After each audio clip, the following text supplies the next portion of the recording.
हाँ, good morning अर्चना madam.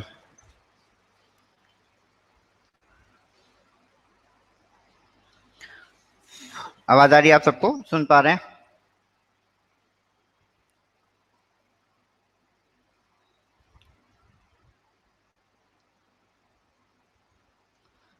आप सबको आवाज़ आ रही है मेरी?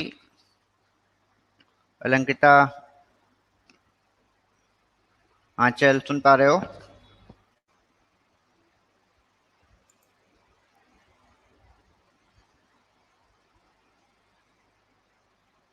ठीक है। Good morning Alankrita.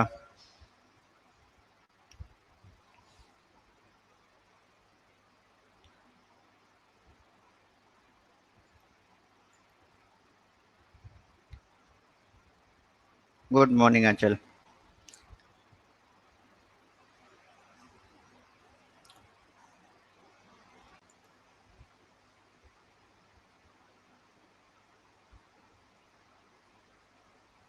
धीरे धीरे बच्चे ज्वाइन हो रहे हैं हमारे पास। हम 1-2 मिनट और देखेंगे, उसके बाद अपनी क्लासेस में आगे बढ़ेंगे। बच्चों को ज्वाइन हो जाने देते हैं।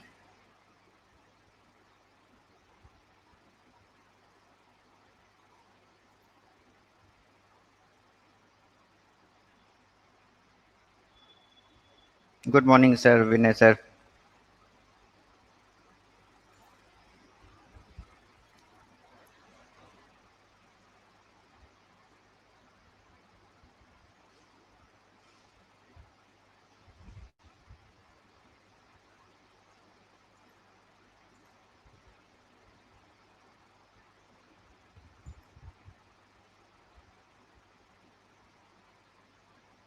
Good morning Asad.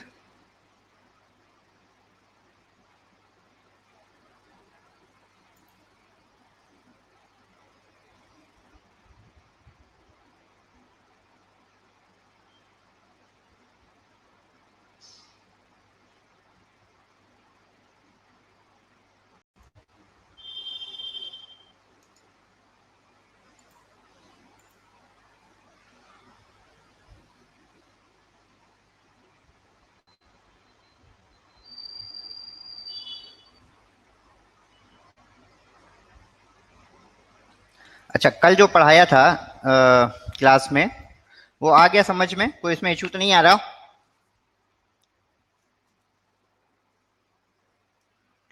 कल की जो कल हाँ, गुड मॉर्निंग स्मृति। हाँ, कल की जो इस एबीएम की जो लेक्चर थी, रिकॉर्डिंग थी, वो भी यूट्यूब पे डाल दी है। उसका लिंक आप लोगों को ग्रुप पे शेयर किया था, है ना? तो अगर उसमें से कुछ नहीं समझ में आया तो आप लोग वापस से जो है ग्रुप में जाके यूट्यूब पे जाके उसको।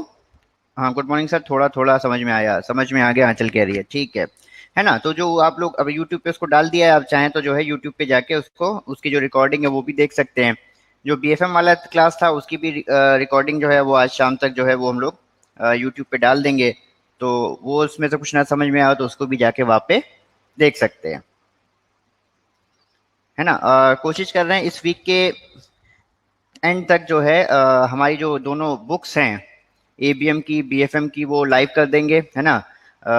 जो ये क्लासेस का है शेड्यूल, ये हम लोगों ने इसको परचेज करने का, बाय करने का जो मॉड्यूल है वो लाइव कर दिया है करीब करीब, है ना? तो वो 1-2 दिन में रजिस्ट्रेशन जो है उसके क्लासेस के वो स्टार्ट हो जाएंगे उसमें। तो आप लोग जो है नहीं यार, वीडियो तो ऑन है हमारा अलंकृता। बाकी लोगों को वीडियो आ रहा है हमारा कि नहीं दिख रहे हम? बाकियों को वीडियो आ रहा है? आंचल, वीडियो आ रहा है नहीं आ रहा है आंचल? स्मृति को विजिबल है। विजिबल है मतलब ऑन है यार। विवेक को नहीं आ रहा है, तो एक बार जिन जिन को नहीं आ रहा है वो वापस से लॉग इन कर लें, है ना? क्योंकि अगर मेरी तरफ से किसी एक को भी दिख रहा है तो मतलब फीड यहाँ से चालू है। ठीक है ना? तो जिन जिन को नहीं दिख रहा है एक बार वो वापस से लॉग इन कर लें।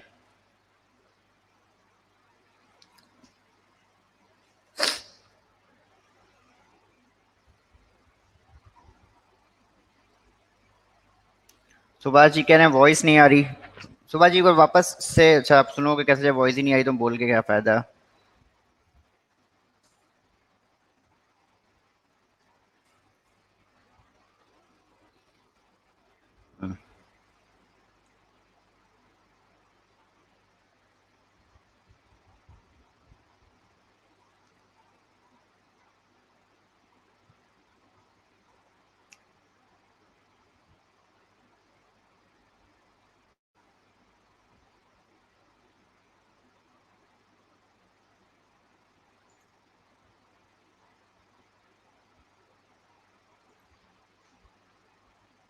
ठीक है, क्या बता रहे थे कि जो ये किताबें हैं हमारी एबीएम की, बीएफएम की, करीब करीब कोशिश ये है कि इस वीक के एंड तक, अगले फ्राइडे तक जो है वो बुक्स हम लोग जो है लाइव कर देंगे। तो वो बुक्स फिर आप लोग ले सकते हैं, उससे आप पढ़ सकते हैं। तो क्या होगा, जो जो हम पढ़ाते जा रहे हैं, फिर से लॉग इन करो आशीष, लॉग आउट करके लॉग इन करो जरा। तो वो बुक्स जो है आप पढ़ पाएंगे, तो जो है इजिली वो आपको, जो हम यहाँ पे क्लास में पढ़ाते हैं आपको, है ना, वही सब उस पे दिया हुआ है। तो उसका प्रैक्टिस हो जाएगी, और उसमें मॉक सवाल भी हैं, प्रैक्टिस पे क्वेश्चंस भी हैं, तो वो आप लोग प्रैक्टिस भी कर पाओगे। तो जो जो पढ़ा रहे हैं वो थोड़ा सा कंक्रीट होता जाएगा, सीमेंटेड होता जाएगा। तो वो बुक्स जो है बड़ा इंपॉर्टेंट आप लोगों के लिए रहेंगी। मॉक्स पे भी काम चल रहा है। तो इस वीक के एंड तक जो है कोशिश ये है कि ये जो मॉक्स वाले हैं और ये जो बुक हैं एबीएम बीएफएम की, ये तो लाइव कर दें अपनी हम साइट पे, ठीक है ना। तो मोस्ट प्रोबेबली जो है ये हो भी जाएगा, लगे हुए हैं इस पे दिन रात। और एक मिनट,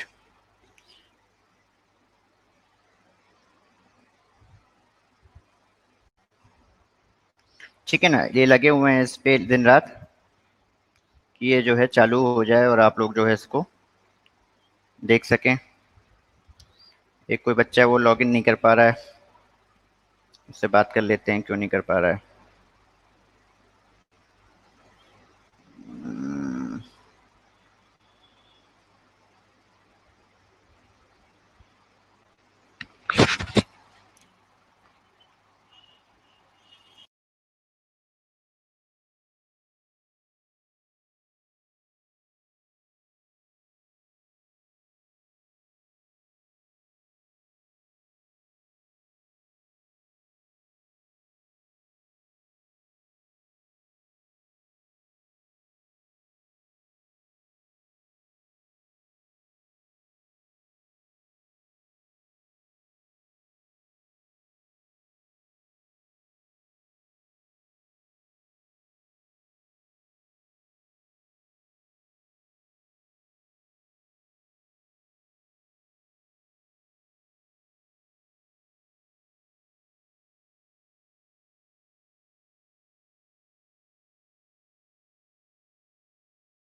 हाँ सर, अब ठीक है, बच्चे आ गए अब, है ना। तो हम लोग अपना क्लास जो है शुरू कर रहे हैं। आप सबको सुनाई पड़ रहा है, हम लोग क्लास के साथ स्टार्ट होने जा रहे हैं। सबको सुनाई पड़ रहा है, ऑडियो विजिबल है, वीडियो विजिबल है, ठीक है, शुरू करें, हाँ ना।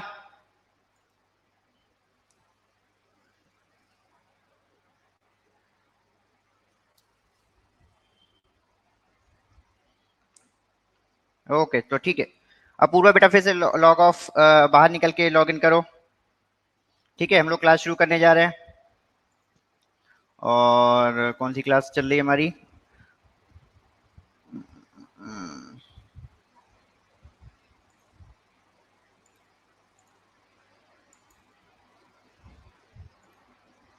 ये थोड़े से बहुत ट्रबलसम रहता है, किसी को आवाज़ आती है, किसी को नहीं आती है ना। तो ठीक है, नया नया शुरू करें हैं हम लोग भी। ओके, चलिए। बच्चे मैसेज करते रहते हैं बीच बीच में कि सर लॉगिन नहीं कर पा रहे हैं, इशू आ रहा है। हम्म।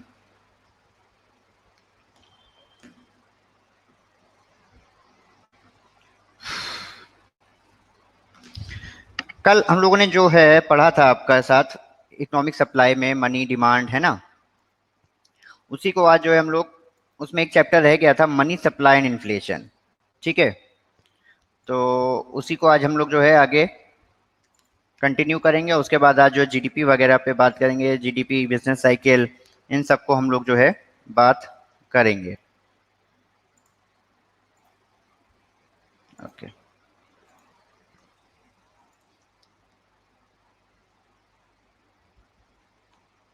बच्चे बहुत मैसेज कर रहे हैं कि सर क्लास में नहीं ज्वाइन कर पा रहे हैं। चलो ठीक है।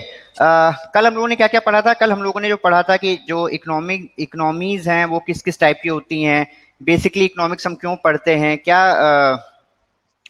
इकोनॉमिक्स के बेसिक डिसीजन क्या हैं, और जो डिसीजन वो लोग जो लोग लेते हैं उसके अनुसार तय होता है कि हमारी इकोनॉमी किस टाइप की है, कमांड है, ठीक है, कि कैपिटलिस्टिक है, कि हमारी मिक्स इकोनॉमी है। ये सब हमने पढ़ा। उसके बाद जो है हमने डिमांड सप्लाई का चैप्टर पढ़ा, देखा कि डिमांड का ग्राफ कैसे बनता है, सप्लाई का ग्राफ कैसे बनता है, डिमांड शिफ्ट का क्या मतलब है, सप्लाई शिफ्ट का क्या मतलब है, ये कर्व जहां मिलते हैं वो इक्विलिब्रियम होता है उसका क्या मतलब है।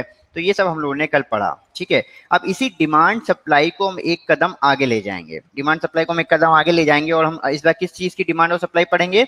इस बार हम मनी की सप्लाई पढ़ेंगे। मनी सप्लाई और मनी सप्लाई से जुड़ा हुआ इन्फ्लेशन पढ़ेंगे, और इसमें ये बहुत ही इंपॉर्टेंट चैप्टर है।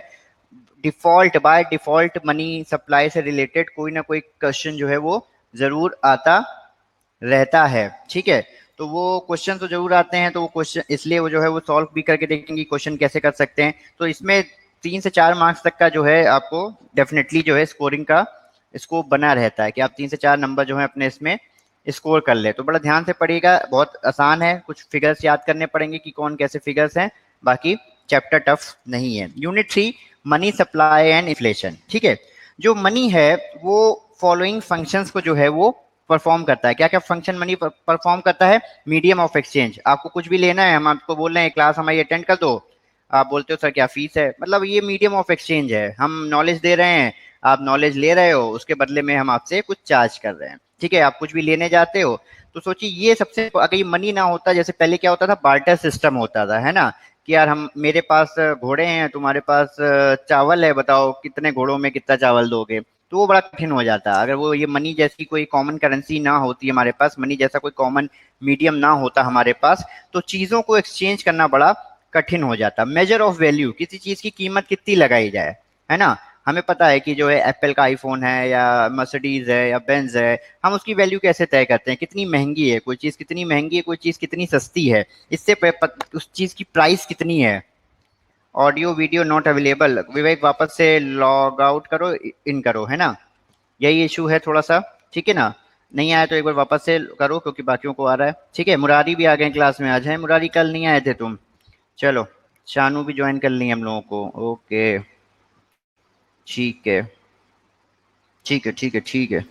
चलो, तो मेन मेन यही इशू है कि मेजर ऑफ वैल्यू है। अगर किसी चीज की कीमत है 1 लाख, हम बोलते हैं इस चीज का प्राइस कितना है, वो कोई कहता है 1 लाख, तुम समझ जाते हैं महंगी है ना। यानी वो जो अमाउंट, वो जो करेंसी है, जो वैल्यू है, वो हमें पता, वो बताती है कि उस चीज की कीमत कितनी है, उस चीज की यूटिलिटी कितनी है। स्टोर ऑफ वैल्यू, आप पैसे को आप किसी चीज को कैसे, कोई चीज प्रीशियस है उसको कैसे बचा के रखेंगे, है ना।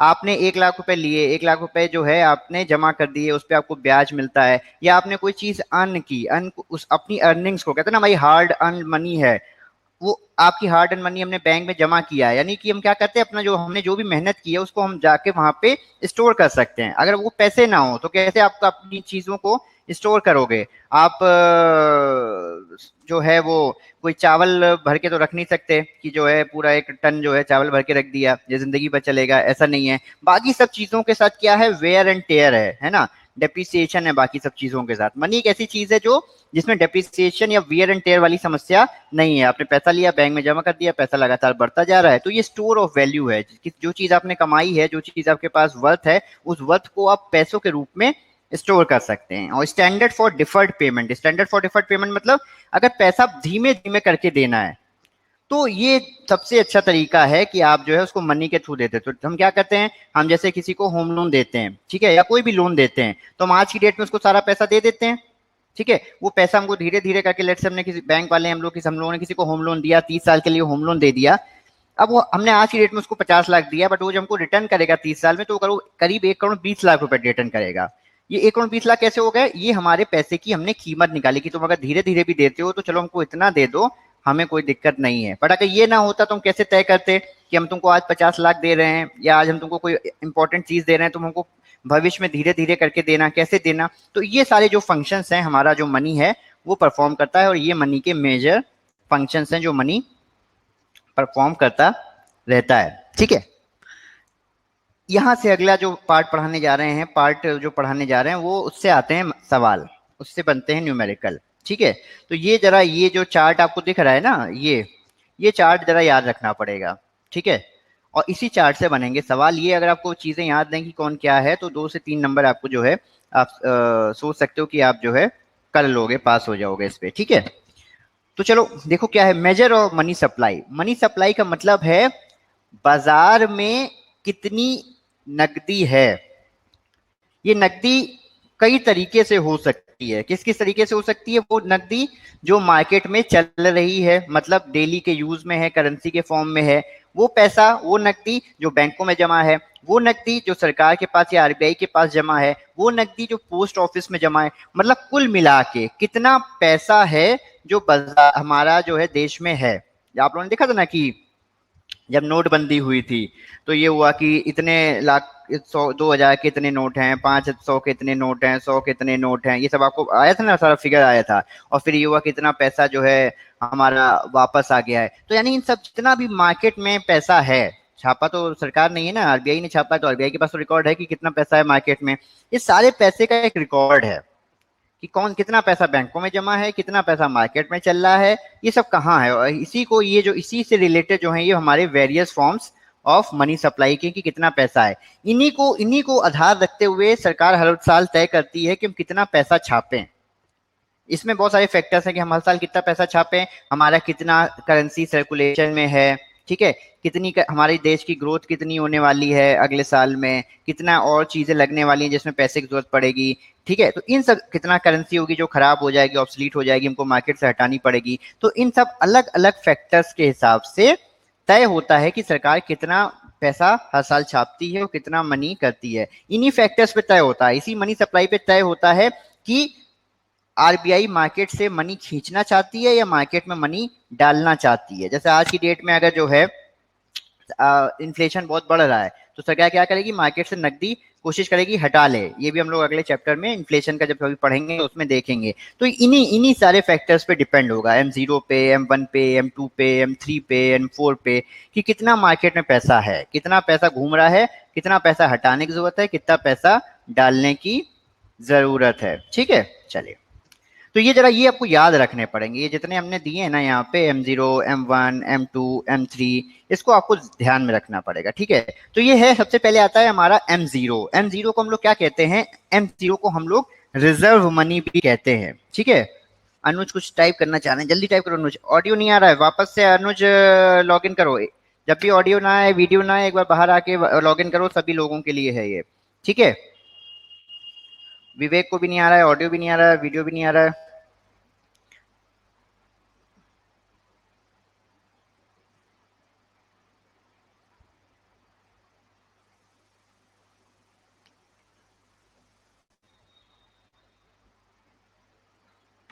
जल्दी आइए, 1 सेकंड रुकिए।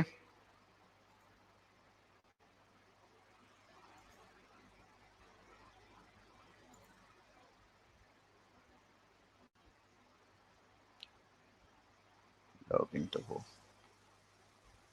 ओके। हाँ, आ गए लोग।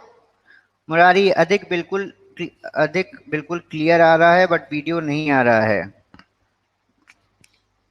वापस से लॉग इन लॉग आउट, है ना। ये देखिए, अपने आपके लेवल पे थोड़ा सा इंटरनेट का इशू हो सकता है। अगर यहाँ से एक भी बच्चे को हमारी वीडियो या ऑडियो आ रहा है, इसका मतलब हमारे सबसे हिसाब से जो है फीड चालू है यहाँ से, वो आपके लेवल पे थोड़ा सा इशू हो सकता है। ठीक है ना, चलिए एक बार वापस से जो है लॉग इन लॉग आउट कर लीजिए, आ जाएगा आपका। तो ये जो हमने आपको फैक्टर्स बताए हैं, M0, M1, M2, M3, M4, ये याद रखने पड़ेंगे। इसके अंदर की जो चीजें हैं ना, ये आपको याद रखनी है। इसी पे नंबर है, इसी पे न्यूमेरिकल है, इसी पे सवाल है, ये आपको याद रखने हैं। तो M0 को हम लोग क्या कहते हैं? M0 को हम लोग कहते हैं reserve money.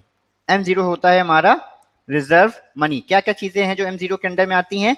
Currency in circulation, वो करेंसी जो मार्केट में घूम रही है। ठीक है, बैंकर्स डिपॉजिट विद आरबीआई, जो बैंकर्स ने पैसा, जो बैंक वालों का पैसा आरबीआई के पास पड़ा है, और अदर डिपॉजिट्स विद आरबीआई। ये 3 चीजें याद रखिए। ये तीन चीजें जो हैं ये हमारी रिजर्व मनी के रूप में कहलाती हैं या M0 कहलाती हैं। अगला है हमारा M1। M1 जो होता है इसको हम लोग नैरो मनी भी कहते हैं। क्या कहते हैं? Narrow money. नैरो मनी में क्या होता है? M1 में है करेंसी विद पब्लिक, ठीक है, जनता के पास जो है जो करेंसी है, जो डिमांड डिपॉजिट्स है बैंकिंग सिस्टम में, ठीक है, current account plus saving account में, plus other deposits with RBI, ठीक है। M2 क्या है? M1 plus saving deposits of post office of saving bank.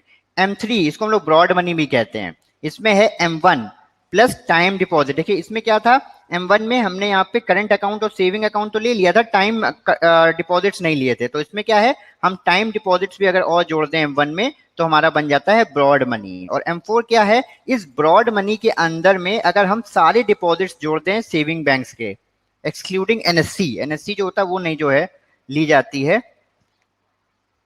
क्या पूछना चाह रहे हो आशीष? तो देख लीजिए जरा। हाँ,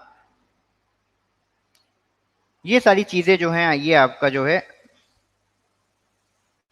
M0 एंड M1। क्या बोल रहे हो आशीष? क्या पूछना क्या चाह रहे हो? लिख क्या रहे हो?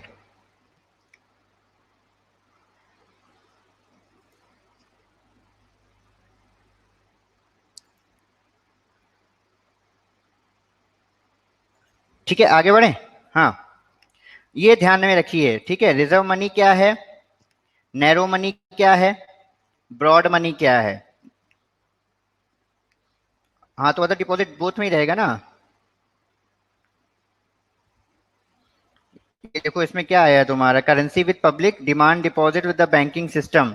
इसमें ये नहीं है ना, ये तो पूरा फॉर्मूला लिखा है ना। ठीक है, चलो। ये जो है करेंसी विद पब्लिक जो है, इस पे जो है हमारे सवाल बनते हैं। तो एक काम करो, जरा इसको जल्दी से नोट करो। पेन वेन रखे हो तुम लोग, ऐसे ही बैठ गए हो सब आके क्लास में? पेन पेंसिल कुछ रखे हो? नहीं रखे हो? हाँ ना, रखे हो, हाँ चलो, तो जल्दी से नोट करो इसको। नोट कर लो, नहीं तो फोटो खींच लो जल्दी से। फोटो खींच लो, बेटर है फोटो खींच लो। ये पूरा जो है फोटो खींच लो इसकी, इस चीज की फोटो खींच लो।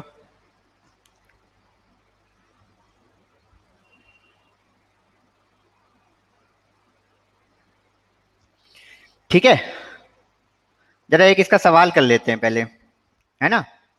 एक इसका सवाल सॉल्व कर लेते हैं। चलो आओ। तो ये नोट कर लिया, फोटो खींच ली सबने? जरा एक सवाल नोट कर लें इसका।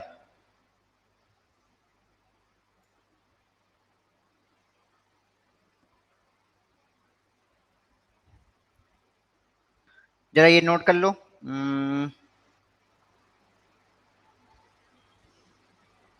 ये न्यूमेरिकल देखो जरा। Following information has been released by RBI for the fortnight ended June 26। Currency with public दिया है, डिमांड डिपॉजिट्स विद बैंक दिया है, टाइम डिपॉजिट्स विद बैंक दिया है, और other deposits with reserve bank दिया है। ठीक है, सवाल क्या पूछा उन्होंने कि इस इंफॉर्मेशन के आधार पे, अच्छा नीचे और भी इंफॉर्मेशन दी है। Term deposits include an amount of rupees 11,000 as on March 31 and 13,000 as on June 26 which original maturity up to 1 year. इस इंफॉर्मेशन का क्या करना है? चलो, इसके आधार पे जो है,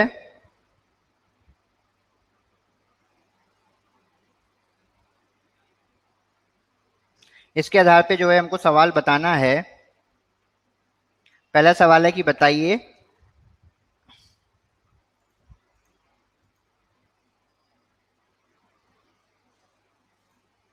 M0 कितना है। माधुरी वापस से बेटा एक बार करो लॉगिन। बाकी लोगों को ये कंटेंट विजिबल है, न्यूमेरिकल जो आ रहा है ये विजिबल है?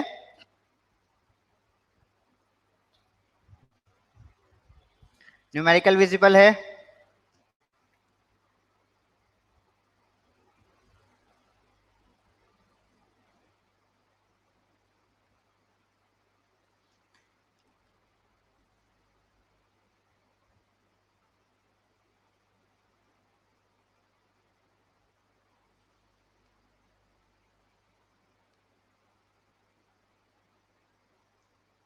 हाँ, बाकी लोगों को विजिबल है ना ये सब क्वेश्चन?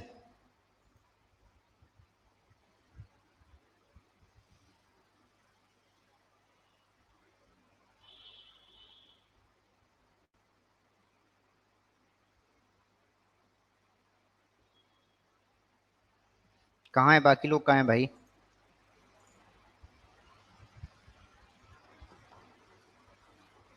हेलो, आवाज आ रही है?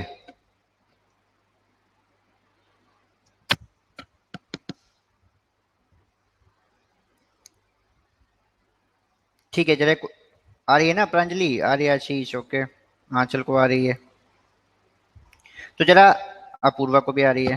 तो जरा इसका जवाब दे दीजिए कि इसका जवाब क्या होगा, एम जीरो क्या होगा? ऊपर वाली इंफॉर्मेशन नोट कर ली थी कि एम जीरो में क्या क्या होता है?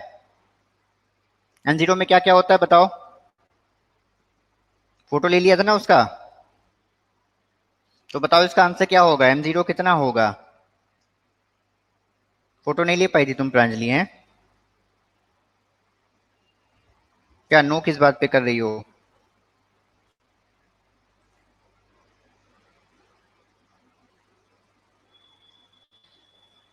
अरे नो मो क्या बेटा, बताना क्या चाह रही हो पूरी बात?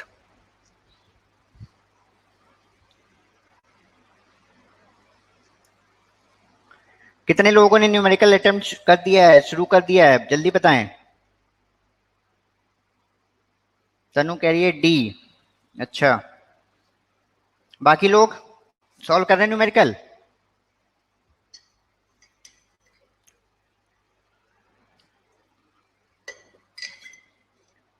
आशीष कह रहा है बी।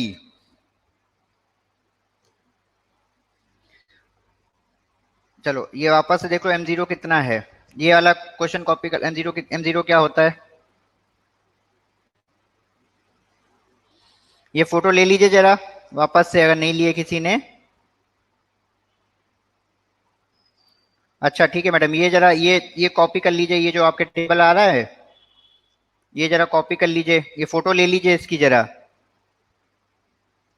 इसकी फोटो ले लीजिए। एम जीरो क्या होता है, currency in circulation plus bankers deposit with RBI plus other deposit with RBI. इसकी फोटो ले लीजिए। एम वन क्या है, एम टू क्या है, एम थ्री क्या है, एम फोर क्या है। ठीक है।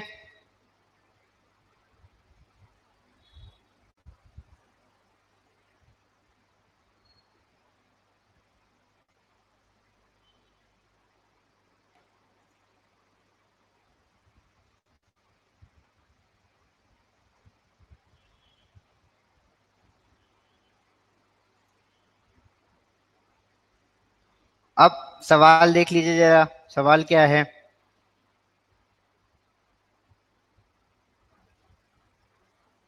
सवाल देख लीजिए क्या है।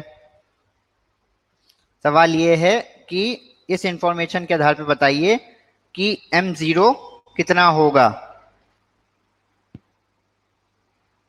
31 मार्च को। ठीक है, बताइए।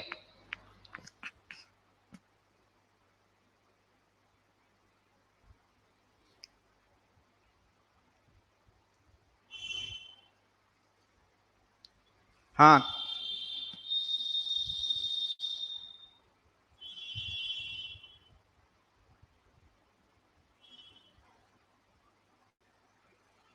सॉल्व कर पा रहे हैं? अलंकृता, शानू, आंचल करिए 15, 114, सुभाष जी, स्मृति मिश्रा, विनय सर, असद। आंसर कहाँ है आप लोगों के, बताइए। आंसर यहाँ टाइप करके बताइए भाई, कितना है आप लोगों का? अपूर्वा करिए बीबी। बीबी क्या होता है अपूर्वा? 15, 114 का जवाब जो है सब लोग दे रहे हैं, तो देखते हैं इसका आंसर कितना है। 15, 114। ठीक है। क्या है एम जीरो, क्या होता है, currency public plus other deposits with RBI. तो ये प्लस ये, इन दोनों को हम जब करेंगे तो हमारा एम जीरो आ जाएगा। अगला सवाल देखो क्या है, इसी में यही केस स्टडी है। अगला सवाल क्या है, what is the amount of narrow money. अब वो पूछ रहा है एम वन कितना होगा। एम वन बता दो कितना होगा, निकालो। एम वन निकालो कितना होगा।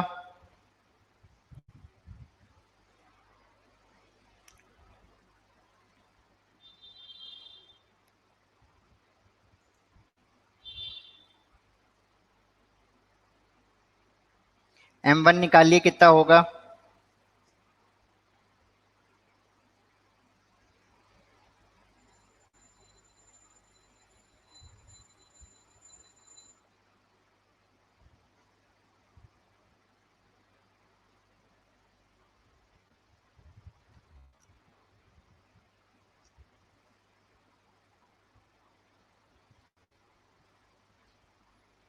हर्षदा मैडम कह रही है 15,021। अच्छा, तनु कह रही है सी। सी कौन सा ऑप्शन है बेटा? किस वाले का ऑप्शन सी बता रही हो? विनय सर का कहना है 25,021।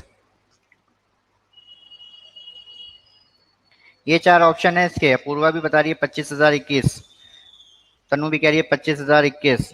M1 क्या होता है? M1 होता है currency with public plus other deposit with RBI plus demand deposits with bank. तो इन तीनों को जब हम जोड़ देंगे, ठीक है, तो 15,114 तो मेरा पहले से था ही, उसका आंसर निकला हुआ। ये 99,107 और जोड़ दिया मैंने, तो मेरा आंसर कितना आ गया? 25,021। करेक्ट है किरण, है ना? प्रांजलि ने भी सही बताया, लंकिता भी सही बताई, तनु भी सही बताई है। ठीक है, चलो आगे बढ़ो जरा। अब वो अगले सवाल में कह रहा है, ये तो इंफॉर्मेशन वही है हमारी, M2 कितना होगा? M2 कितना होगा?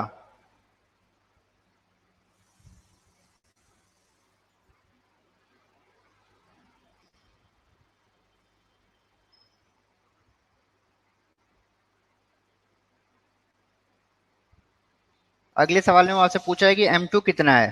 प्रतीक कुछ आप जवाब नहीं दे रहे हैं। प्रदीप आपका कोई जवाब नहीं आ रहा है। अमन तुम्हारा भी कोई जवाब नहीं आ रहा है। जवाब दो भाई।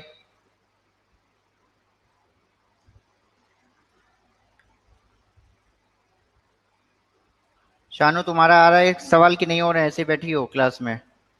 प्रांजलि कह रही है 36,021 सबसे तेज है आज तक। तो बाकी लोग जवाब दीजिए।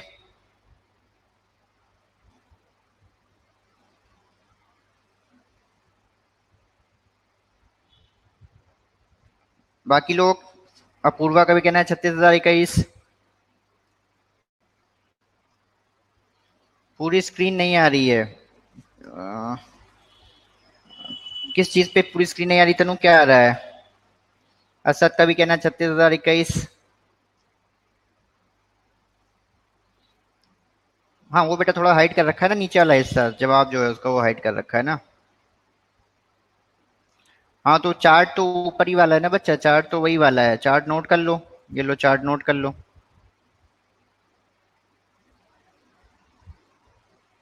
हाँ तो जरूरी थोड़ी ना मेंशन हो, तो सवाल जितना बढ़ाते जाएंगे उतना मेंशन होता जाएगा अलंकृता, है ना? तुमसे क्या सवाल ने पूछा? M2 कितना है? M2 में क्या है हमारा? M2 में होता है हमारा, देखो M2 में क्या दिया हुआ है।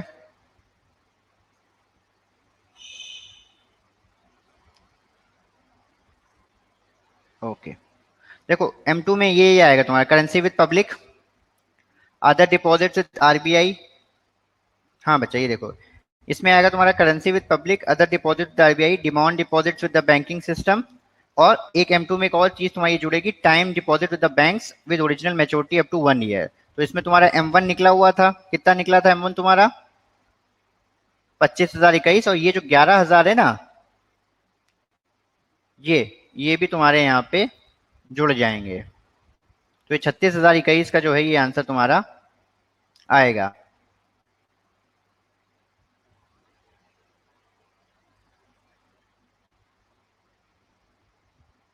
ठीक है, और अगर इसी में उन्होंने M3 पूछ दिया है तो ये M3 कितना होगा? तो ये जो M3 है, जो 11,000 वाला तक, ये 1 ईयर तक का टर्म डिपॉजिट होता है, ये किस में जाता है? M2 में। अगर 1 ईयर तक का डिपॉजिट है तो ये किस में जाएगा? M2 में। ठीक है, और 1 ईयर से ऊपर का जो भी टाइम डिपॉजिट होगा ये तुम्हारा किस में चला जाएगा? M3 में। तो M3 कितना बनेगा?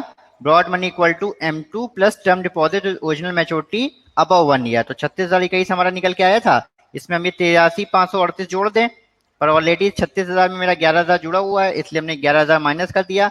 तो ये 1,08,559 रुपए का आंसर हमारा आ जाएगा।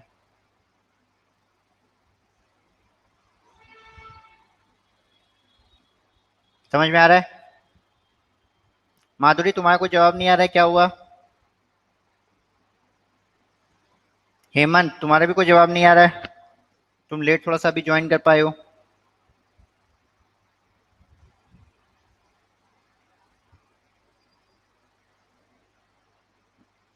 किस चीज पे बहुत ट्राई किया माधुरी, सॉल्व करने का?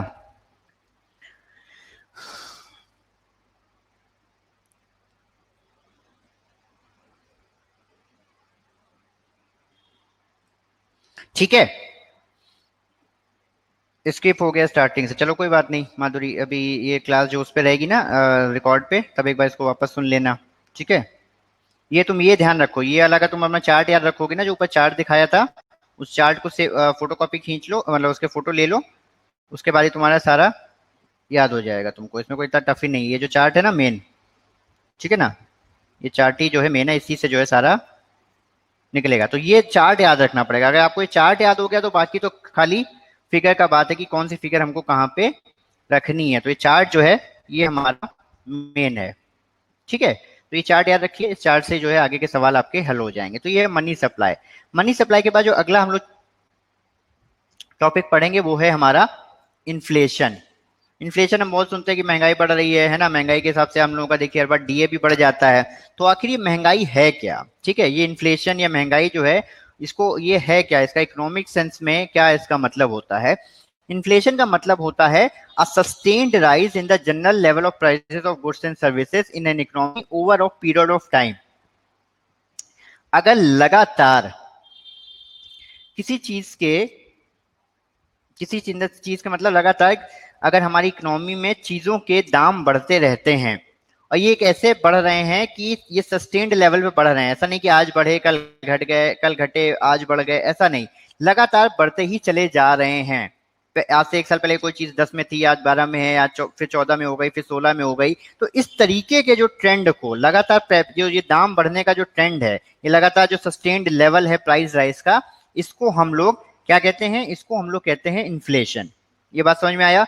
तो क्या ध्यान में रखना है कि एक तो सस्टेन्ड होना चाहिए जनरल लेवल ऑफ प्राइसेस, किसी एक या दो चीज का प्राइस नहीं, सभी चीजों के दाम बढ़ने चाहिए, और एक over the period of time होना चाहिए। ये तीन चीजें अगर हैं तो उस ऐसी की सिचुएशन को हम लोग इन्फ्लेशन कह सकते हैं।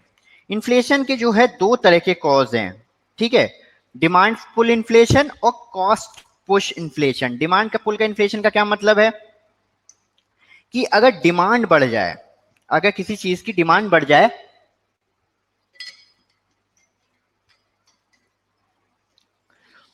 तो आप उसको, उसके क्या होगा, उसके प्राइसेस भी ऑटोमेटिकली बढ़ जाएंगे। आप स्कूल में जाते हैं, स्कूल में सीटें हैं 100, और बच्चे जो है इनको एडमिशन लेना है वो है 500, तो क्या होगा, ऑटोमेटिकली उन्हीं 100 लोगों को एडमिशन मिलेगा जो हाईएस्ट फीस पे कर पाएंगे। ये चीज हर सबके साथ है ना, कि जिस जैसे ही डिमांड बढ़ेगी, आप मान लीजिए बस में आप वो देखते हैं ना, एरोप्लेन में जाना है, ठीक है, तो जैसे जैसे सीटें भरती जाती हैं वैसे वैसे उसके प्राइसेस बढ़ते जाते हैं, ठीक है ना। तो ये डिमांड पुल इन्फ्लेशन है कि जितनी जिस चीज की डिमांड होगी उतनी ही वो चीज ज्यादा महंगी होती चली जाएगी। ये बात समझ में आया? इसको कहते हैं हम लोग डिमांड पुल इन्फ्लेशन। अगला है हमारा cost push inflation. Cost push inflation का मतलब है अगर किसी चीज को बनाना महंगा होता चला जाए, उससे जुड़े जो इनपुट्स हैं, उससे जुड़े जो रॉ मटेरियल्स हैं, वो अगर महंगे हो जाएं। आप सुनते हैं ना कि गवर्नमेंट ने ड्यूटी कट कर दी, गवर्नमेंट ने टैक्सेस कम कर दिए, या उससे इनपुट रिलेटेड इनपुट्स के प्राइसेस कम कर दिए या बढ़ा दिए।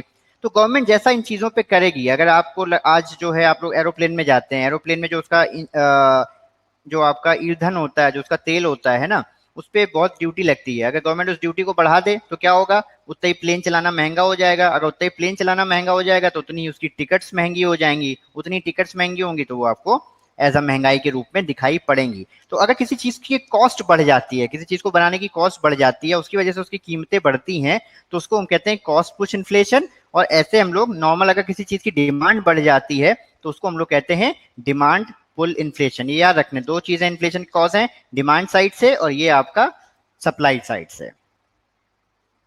मेजर ऑफ इन्फ्लेशन क्या है? इन्फ्लेशन को हम लोग नापेंगे कैसे? इस पे भी देखिए बड़े थ्योरी पे बड़े सवाल आ जाते हैं। ठीक है ना।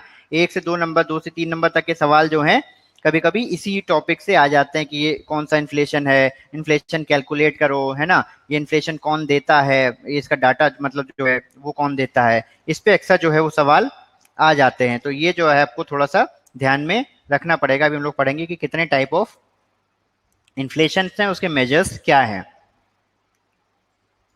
एक जो इन्फ्लेशन है वो है हमारा कंज्यूमर प्राइस इंडेक्स, सीपीआई। ठीक है। कंज्यूमर प्राइस इंडेक्स क्या होता है, इसको दो मिनिस्ट्रीज बनाती है, MoSPI ministry of statistics and programme implementation and MoLE ministry of labour employment. ये दोनों मिनिस्ट्रियां जो हैं अलग अलग सेक्टर से डाटा उठाती हैं, अलग अलग सेक्टर से डाटा उठाती हैं और उसके बाद कंज्यूमर प्राइस इंडेक्स को बनाती हैं। ठीक है। They are engaged in the construction of different CPIs for different groups. CPI inflation is also called as retail inflation as the prices are quoted from retailers. क्या क्या अलग अलग हैं, एक सीपीआई बनता है ऑल ओवर इंडिया का CPI बनता है, एक सीपीआई एग्रीकल्चर लेबर्स के लिए बनता है, एक सीपीआई रूरल लेबर्स के लिए बनता है, एक सीपीआई इंडस्ट्रियल वर्कर्स के लिए बनता है और एक सीपीआई मॉस्पी जो है ये जो मिनिस्ट्री है ये बनाती है। ओके। इसमें एक और है हमारा, वो है हमारा इसी सीपीआई में एक देख लीजिए। सीपीआई जो है हमारा इसमें क्या करते हैं,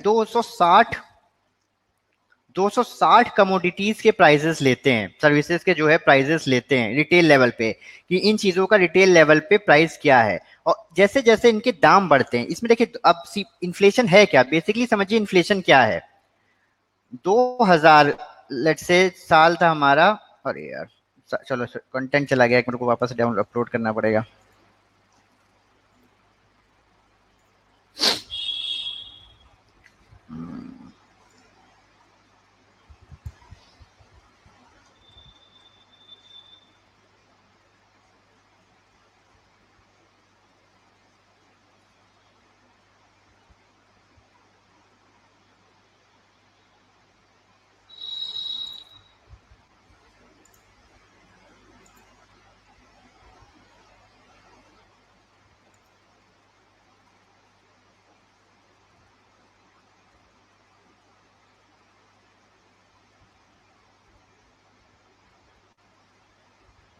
ठीक है। देखो इन्फ्लेशन है क्या, इन्फ्लेशन का मतलब ये है कि चीजों के दाम कितने बढ़ गए हैं, उसको हम लोग इन्फ्लेशन कहते हैं। अगर हम कहते हैं कि हमारी महंगाई दर 5% हो गई, 6% हो गई, 7% हो गई, तो इसका मतलब ये है कि जो चीज आज से, एक हम उसमें क्या करते हैं बेस ईयर लेते हैं, लेट्स से हमारा बेस ईयर है 2000। ठीक है। 2000 में किसी चीज की कीमत थी 100 रुपए और आज तारीख हो गई है, आज साल चल रहा है लेट से 2010 और आज उस चीज की कीमत है 120 रुपए। तो हमारा इन्फ्लेशन कितना हो गया, हमारा इन्फ्लेशन हो गया 120 माइनस 100 डिवाइडेड बाय 100, कितना आ जाएगा ये आपका 20%। ये बात समझ में आई सबको। तो इन्फ्लेशन क्या है, हम एक बेस ईयर लेते हैं, इसको हम कहेंगे एक बेस ईयर। ठीक है। ये हमारा बेस ईयर है और एक हो जाएगा हमारा करंट ईयर। तो करंट ईयर और बेस ईयर में जो प्राइस का फर्क है वो हमारा इन्फ्लेशन है। करंट ईयर में जितना प्राइस, अगर यही प्राइस 80 हो जाता घट के 100 की जगह बजाय ये प्राइस जो है 80 हो गया होता, ठीक है, तो इसका मतलब इन्फ्लेशन नहीं डिफ्लेशन आ गया है, प्राइजेस नीचे जा रहे हैं। तो base year plus current year के प्राइजेस का जो फर्क है उसको हम लोग इन्फ्लेशन कहते हैं। तो इसमें जब भी हम इन्फ्लेशन की बात करेंगे इसका मतलब एक कोई बेस ईयर पकड़ा गया होगा, इस बेस ईयर में चीजों के दाम भाव इतने थे, आज हमारी डेट पे भाव इतने हैं और उनके बीच का जो डिफरेंस है परसेंटेज में उसी को हम लोग इन्फ्लेशन कहते हैं। ठीक है। तो देखो सीपीआई जो है वो क्या करता है, 260 कमोडिटी को पर करता है। मतलब ये क्या करता है, अब हमारा जो बेस ईयर है वो 2012 है, इस समय जो हमारा जो हमको इन्फ्लेशन का डाटा मिलता है, हम क्या करते हैं, दो इन ये जो 260 कमोडिटियां हैं ना हमारी, इन 260 कमोडिटियों का हम 2012 में प्राइस देखते हैं और इन 260 कमोडिटियों का हम आज की तारीख में प्राइस देखते हैं और जितना प्राइस बढ़ा हुआ होता है परसेंटेज टर्म्स में उतना हम कह देते हैं कि हमारे यहाँ पे इन्फ्लेशन चल रहा है। ये सिंपल सिंपल मोटा मोटा इन्फ्लेशन का फंडा है कि बेस ईयर ले लो, बेस ईयर 2012 हो गया, आज का कोई करंट ईयर ले लो, आज का ईयर लेट से अपना 2020 चल रहा है, तो 2012 में इन 260 कमोडिटियों का क्या प्राइस था और 2020 में 260 कमोडिटियों का क्या प्राइस है, इस पे तय हो जाएगा कि आज की डेट में हमारा इन्फ्लेशन कितना है। ये बात समझ में आया? ये देखिए, a base year is used to compare the measure of rates. For simple understanding, this can be taken as the first year and the time sets. Prices in base year often taken as 100 to simplify the calculation. इस तरीके से हम जो अपना वो निकालते हैं। इसी में जो एक हमारा इंपॉर्टेंट आता है वो है हमारा WPI, wholesale price index. Wholesale price index क्या है? ये एक इंडेक्स है, यूज किया जाता है ये use by RBI till 2014 to make its monetary policy। ठीक है, WPI is the name suggests measures the prices at the wholesale level. WPI the price of representative basket of. अब जहां पे CPI जो है वो रिटेल लेवल पे commodities को पकड़ता था, WPI जो है वो होलसेल लेवल पे किसी चीज का क्या दाम है। आपको पता है ना कि आप जब कोई चीज लेने जाते हैं, आलू लेने जाते हैं, दाल लेने जाते हैं, आपको जो है रिटेल रेट पे मिलता है, एक होलसेलर का रेट है। तो जगह होलसेलर के प्राइजेस की क्या प्राइस थी, अगर हम उसके आधार पे कैलकुलेट करते हैं तो वो है WPI। अगर रिटेल लेवल पे हम लोग कैलकुलेट करते हैं तो हमारा क्या निकल के आता है? CPI। ये बात समझ में आ रही है? इसी में हमको क्या इंपॉर्टेंट ध्यान में रखना है वो देख लेते हैं जरा। हम्म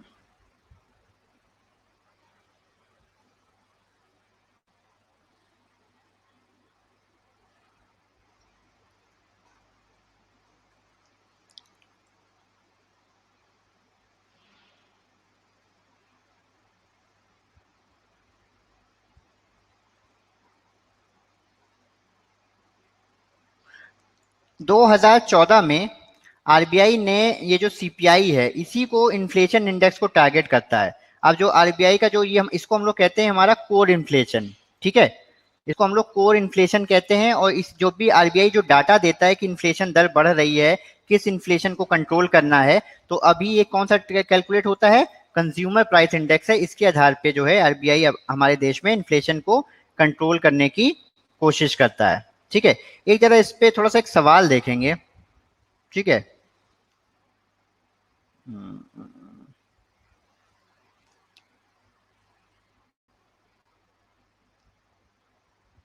हम्म। जरा एक सवाल देखिए, ये सवाल सबके सामने आ रहा है?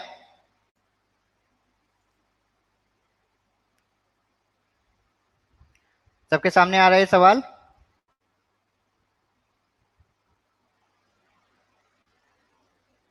ठीक है,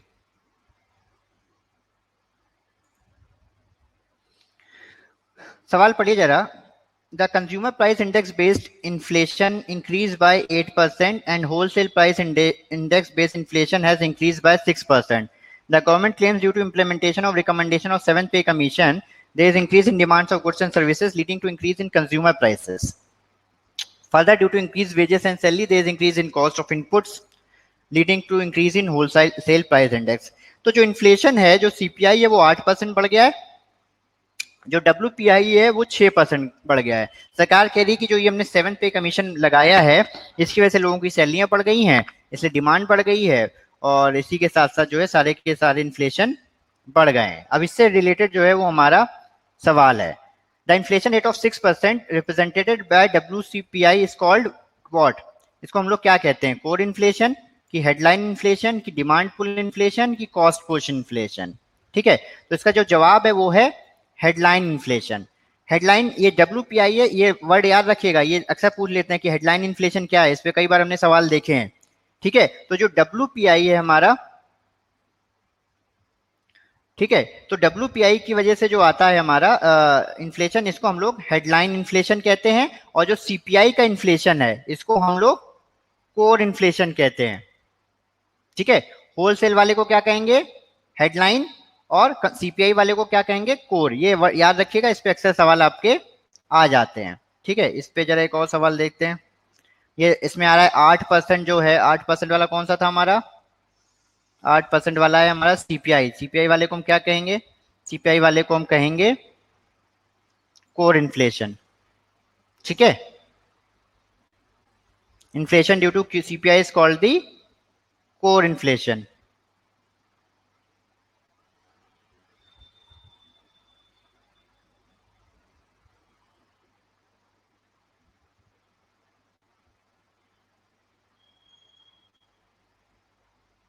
अच्छा इसमें देखिए इसमें एक और सवाल वो आपसे पूछ रहा है।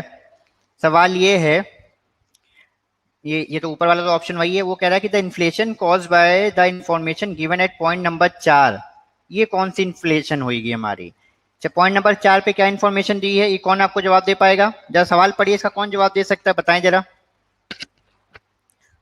पॉइंट नंबर 4 पे क्या इन्फॉर्मेशन मेरे पास अवेलेबल है। पॉइंट नंबर 4 पे मेरे पास जो इन्फ्लेशन इन्फॉर्मेशन अवेलेबल है वो ये है कि due to increased wages and salary there is increase in cost of inputs leading to increase in wholesale price index। ये इन्फ्लेशन जो है, इस टाइप का जो इन्फ्लेशन है, इसमें से कौन सा इन्फ्लेशन है, कोर, हेडलाइन, डिमांड पुल या कॉस्ट पुश, कौन इसका जवाब देगा।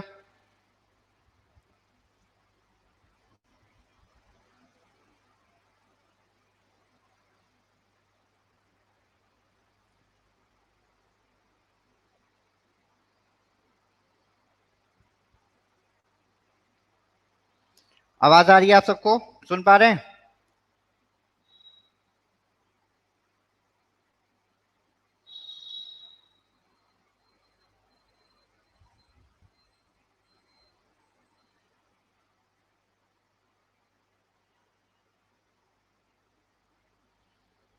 आवाज आ रही है, सुन पा रहे हैं। हेलो, हाँ ना, कुछ बताइए। यस भी पूरा नहीं लिख पा रहे, इतने आलसी बच्चे हमारे, वाई वाई लिख के छोड़ दे रहे हैं।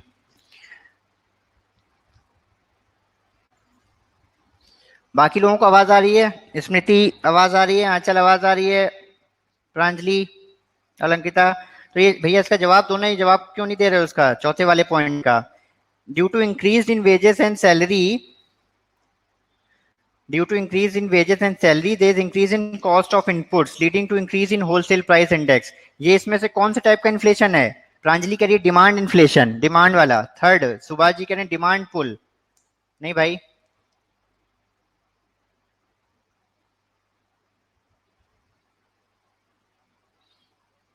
अरे नहीं भाई, हेडलाइन कैसे हो गया।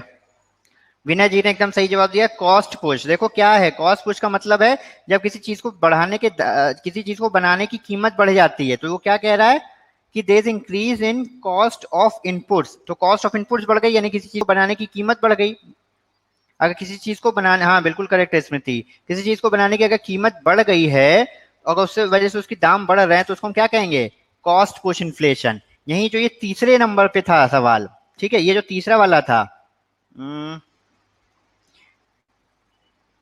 ये जो है there is increase in demands of goods and services leading to increase in service consumer prices. ये वाला जो इन्फ्लेशन आएगा वो हमारा डिमांड पुल इन्फ्लेशन होगा, कि लोगों ने चीजें मांगना ज्यादा शुरू कर दें तो क्या होगा, तो हमारा डिमांड पुल इन्फ्लेशन आएगा। ये बात समझ में आया। चलो ये अगला क्वेश्चन नंबर 37 देखो। क्वेश्चन नंबर 37 देखिए सब लोग।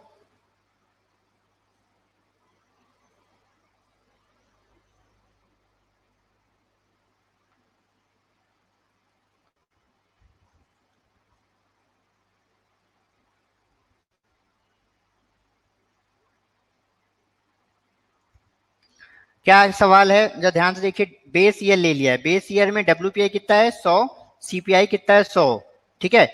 2013 में ये प्राइसेस है, जो चीज बेस ईयर में 100 रुपए की थी, 13 में कितने की हो गई 106 की, 14 में कितने की हो गई 114 की, 15 में कितने की हो गई 122 की, 16 में कितने की हो गई 133 की, और 17 में 132 की। सेम वे में सीपीआई का डाटा बढ़ा बढ़ा के दिया हुआ है।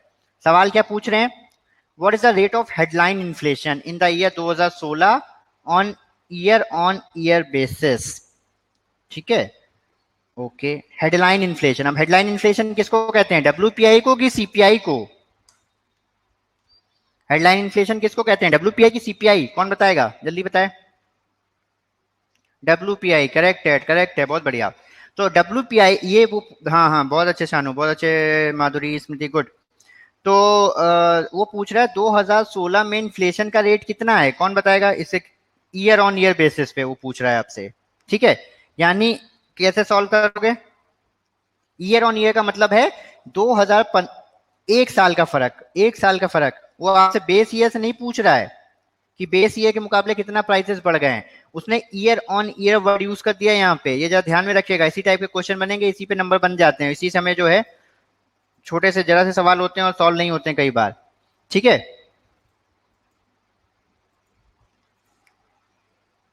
ओके। तो वो कह रहा है ईयर ऑन ईयर बेसिस पे कितना आपका प्राइस बढ़ा है। तो 2016 में अगर मेरा 133 था और 2015 में 122 है, तो कितना इन्फ्लेशन बढ़ गया मेरा, कौन बताएगा? 2016 में 133 है प्राइस और एक साल पहले मेरा 122 था, तो कितना मेरा इन्फ्लेशन बढ़ा है? कौन देगा answer?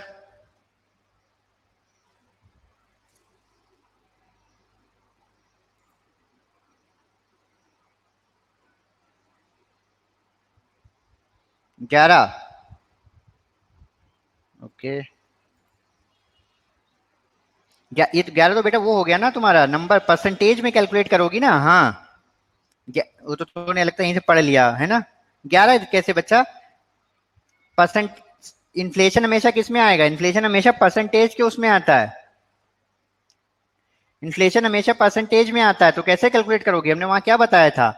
This year minus this year divided by this. तो 133 माइनस 122,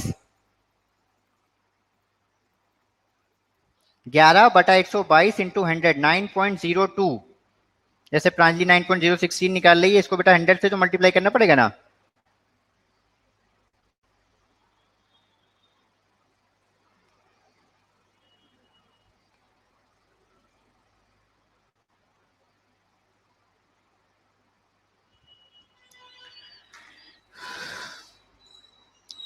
हाँ, समझ में आया कि नहीं आया?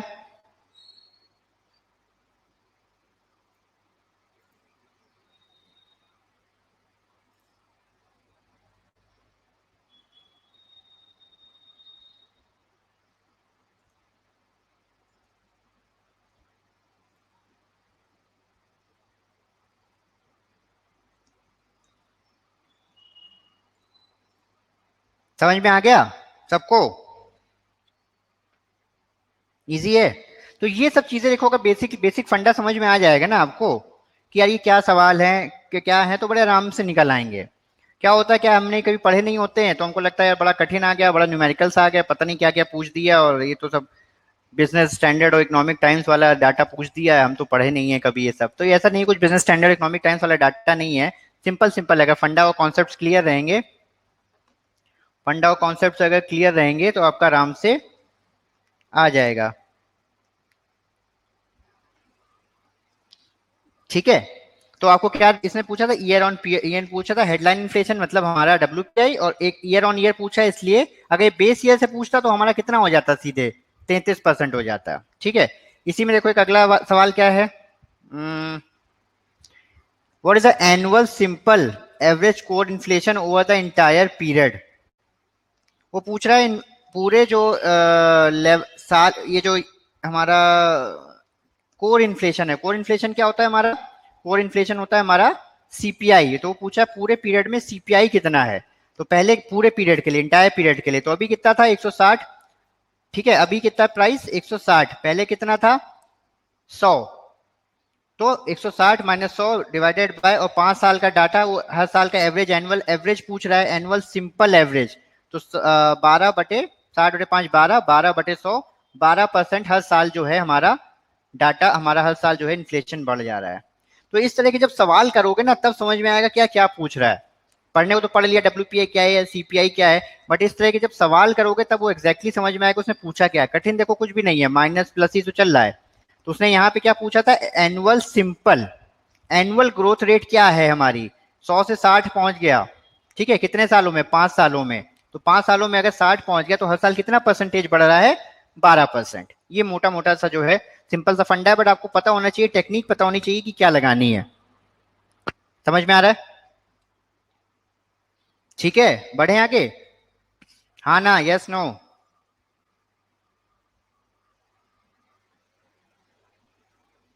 यस नो भी लिख दो। हाँ यस, माधुरी करिए यस। Yes yes yes.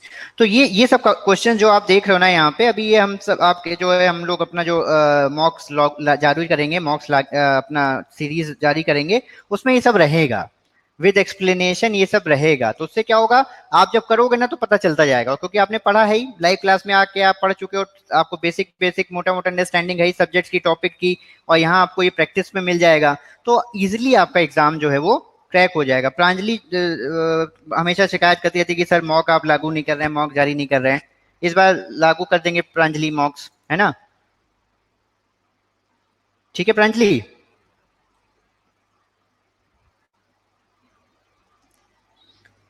हाँ, तुम्हारी बहुत शिकायत थी कि सर आप सीआईबी की टेस्ट सीरीज लॉन्च नहीं करते हैं।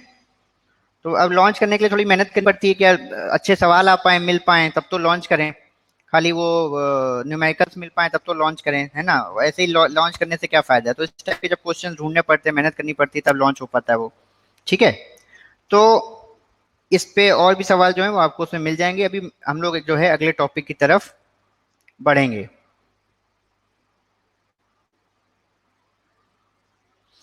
अच्छा, देख ऐसे ट्रिविया लिखी हुई है कि इस समय जो हमारा इन्फ्लेशन है वो कितना चल रहा है, 7% चल रहा है। ठीक है।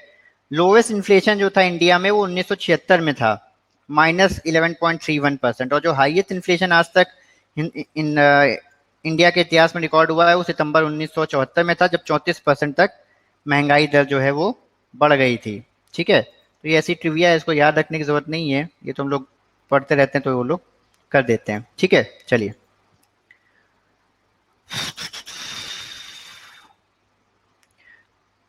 इसी में बड़ा अगला इंपॉर्टेंट चैप्टर पढ़ने जा रहे हैं अब। ये हो गया, चलो अब अगला चैप्टर पढ़ेंगे।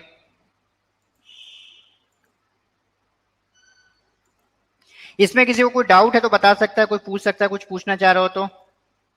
कोई ऑडियो वीडियो पे आके कुछ पूछना चाह रहा हो?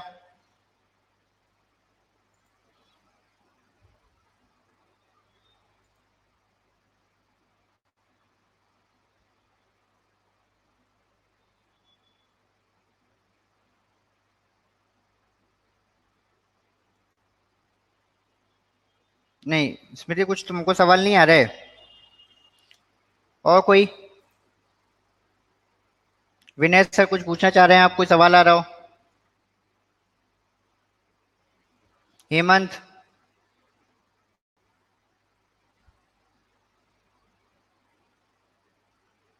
नहीं है कोई सवाल, नहीं किसी का, आगे बढ़ जाएं।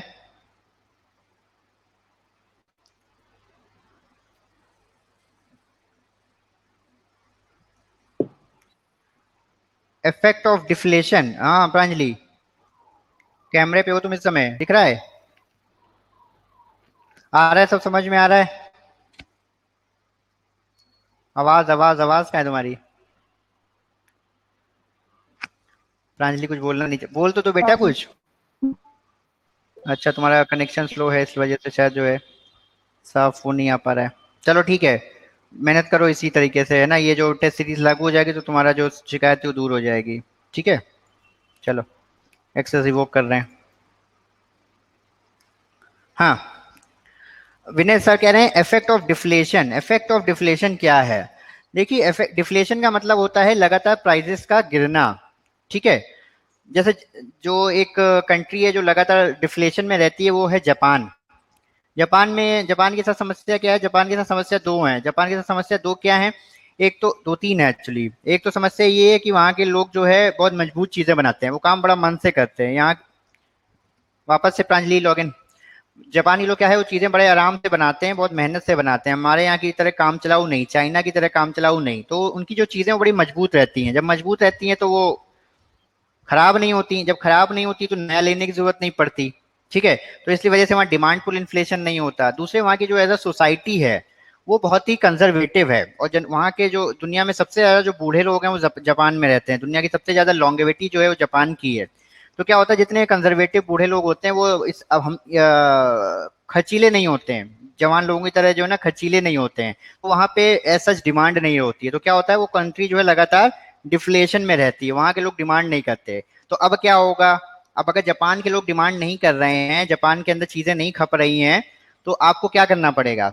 यानी कि वहां पे आप कुछ भी बनाओगे बिकेगा नहीं। तो अगर कुछ बिकेगा नहीं तो नए उद्योग धंधे कैसे लगेंगे, नौकरियां कहाँ से मिलेंगी? तो ऐसे ऐसे समय में क्या होता है, एक ही ऑप्शन रह जाता है कि आपके इंटरनल कंट्री के अंदर डिमांड नहीं है, तो आपको क्या करना पड़ेगा, तो आपको एक्सपोर्ट करना पड़ेगा। आप देखते हो ना, जापान हम लोगों को मेट्रो के लिए जो है लाखों करोड़ों का जो है लोन देने को तैयार है, कह रहा है वो फ्री में ले लो लोन, है ना, बिल्कुल 0.01% पे जो है ब्याज दर पे ले लो। क्यों? क्योंकि उनके पास इतना पैसा है, उनके देश में उनके पास उस पैसे को लगाने के लिए कोई काम ही नहीं है, क्योंकि उनके देश के लोग डिमांड ही नहीं करते। तब आपको क्या करना पड़ेगा, दूसरे देशों में जाके पैसा लगाना पड़ेगा या दूसरे देशों को एक्सपोर्ट करना पड़ेगा। तो आपको अपनी क्वालिटी इतनी अच्छी करनी पड़ेगी। हिंदुस्तान जैसे देश में क्या, हिंदुस्तान जैसे देश में अगर लोग डिमांड करना बंद कर दें, जैसे आज के समय पे डिमांड करना बंद कर दें, तो क्या होगा, भुखमरी आ जाएगी, है ना, लोगों की नौकरियां चली जाएंगी, जॉबलेसनेस हो जाएगी। क्योंकि या तो आप इतने अच्छे हो कि आप एक्सपोर्ट करने वाली स्थिति में हो, वो तो इंडिया में अभी हम है नहीं, और हमारे देश के लोग सामान खरीद नहीं रहे, तो हम कहाँ जाएंगे। तो डिफ्लेशन जो है वो बड़ा खतरनाक है, इन्फ्लेशन भी खतरनाक है और डिफ्लेशन भी खतरनाक है। किसी भी इकोनॉमी के लिए इन्फ्लेशन से ज्यादा डिफ्लेशन खतरनाक है। ये कहा जाता है कि controlled inflation is sine of N healthy economy. मतलब अगर इन्फ्लेशन लगातार भाग नहीं रहा है 20% 30%, ऐसा नहीं है, तो 3 से लेके 4% का जो इन्फ्लेशन है वो हमारी किसी भी देश की इकोनॉमी के लिए अच्छा होता है। डिफ्लेशन कितना भी हो वो कंट्री के लिए खराब होता है। तो डिफ्लेशन ज्यादा खतरनाक है कंपेयर टू इन्फ्लेशन। आया सर समझ में विनय सर? विनय सर आया समझ में? ओके।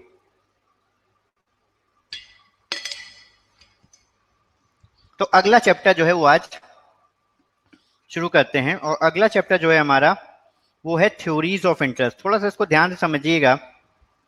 ये चैप्टर अगर आप आईआईबीएफ की किताब से पढ़ेंगे तो आपको समझ ही नहीं आएगा, आपको पता ही नहीं चलेगा ये क्या कहना चाह रहा है। हमें 3-4 अटेम्प्ट लग गया इसको समझने में आईआईबीएफ की किताब से, ठीक है ना। तो आईआईबीएफ की किताब से इसको समझ में नहीं आता है क्या है। तो इसलिए यहाँ की आज जो क्लास है, इस क्लास में बड़ा ध्यान से समझिए कि क्या कहना चाह रहे हैं। बहुत कठिन इसमें बात नहीं है। 2 थ्योरियों की हम लोग बात करेंगे, उन 2 थ्योरियों से जो है पता चलेगा कि क्या कहना इस पूरे टॉपिक में हम उससे चाह रहे हैं। हम्म कीन्स की लिक्विडिटी प्रेफरेंस थ्योरी। कीन्स का हमने कल भी नाम पढ़ा था, अगर आपको याद हो, कल भी हमने कीन्स का नाम लिया था। जॉन मिनार्ड कीन्स थे, है ना। जॉन मिनार्ड कीन्स हमने बताया था आपको, ये ग्रेट डिप्रेशन जब था यूएसए में 1930s में, ये बहुत बड़े वहाँ के यूएसए के इकोनॉमिस्ट रहे हैं। उन्होंने ग्रेट डिप्रेशन कैसे ग्रेट डिप्रेशन से दुनिया की इकोनॉमी को बाहर लेके आया जाए उस पर काम किया है। तो इनकी जो बुक्स हैं वो काफ़ी लैंडमार्क्स बुक हैं। तो कीन्स साहब ने जो है अपनी book liquidity preference theory of, ये उन्होंने थ्योरी दी है liquidity preference theory of rate of interest. जरा ध्यान से समझिएगा ये क्या कहना चाहते हैं। कीन्स साहब कहना चाहते हैं, in order to explain the demand for money. अब तक हम लोग किस चीज की बात करते आए थे डिमांड में? अब तक हम लोग जिस चीज की डिमांड की बात कर रहे थे वो डिमांड होती थी चीजों की, कमोडिटीज की। अब हम डिमांड की बात करेंगे मनी की। जैसे आपको कितने, हम लोग होम लोन देना चाह रहे हैं, कार लोन देना चाह रहे हैं, ठीक है, आज के डेट पे टारगेट्स आते हैं ना, वो बोलते हैं होम लोन दे दो, कार लोन दे दो। हम कहते हैं सब कोई ले ही नहीं रहा, कोई कार लेने वाला नहीं है, कोई घर लेने वाला नहीं है ना। वो कहते हैं चलो अच्छा बिजनेस लोन दे दो। हम कहते हैं सर कोई अच्छा बिजनेस वाला बिजनेस लोन ही लेने को तैयार नहीं है। अभी ये आया था 20% एक्स्ट्रा दे दो, जिनकी जिनकी सीसी लिमिट है। हम लोग बोल रहे हैं लोगों से ले लो, लोग कह रहे हैं सर हमें चाहिए ही नहीं, है ना। चाहिए नहीं मतलब उनको पैसे की डिमांड नहीं है। पैसे की डिमांड क्यों नहीं है? क्योंकि पैसा ले लेंगे तो लगाएंगे कहाँ। यही यही कॉन्सेप्ट जो है वो इस थ्योरी में जो है वो एक्सप्लेन किया गया है कि कब लोगों को पैसे की डिमांड होती है। लोग कब आपके पास लाइन लगा देंगे कि सर लोन दे दो, लोन दे दो, पैसा चाहिए।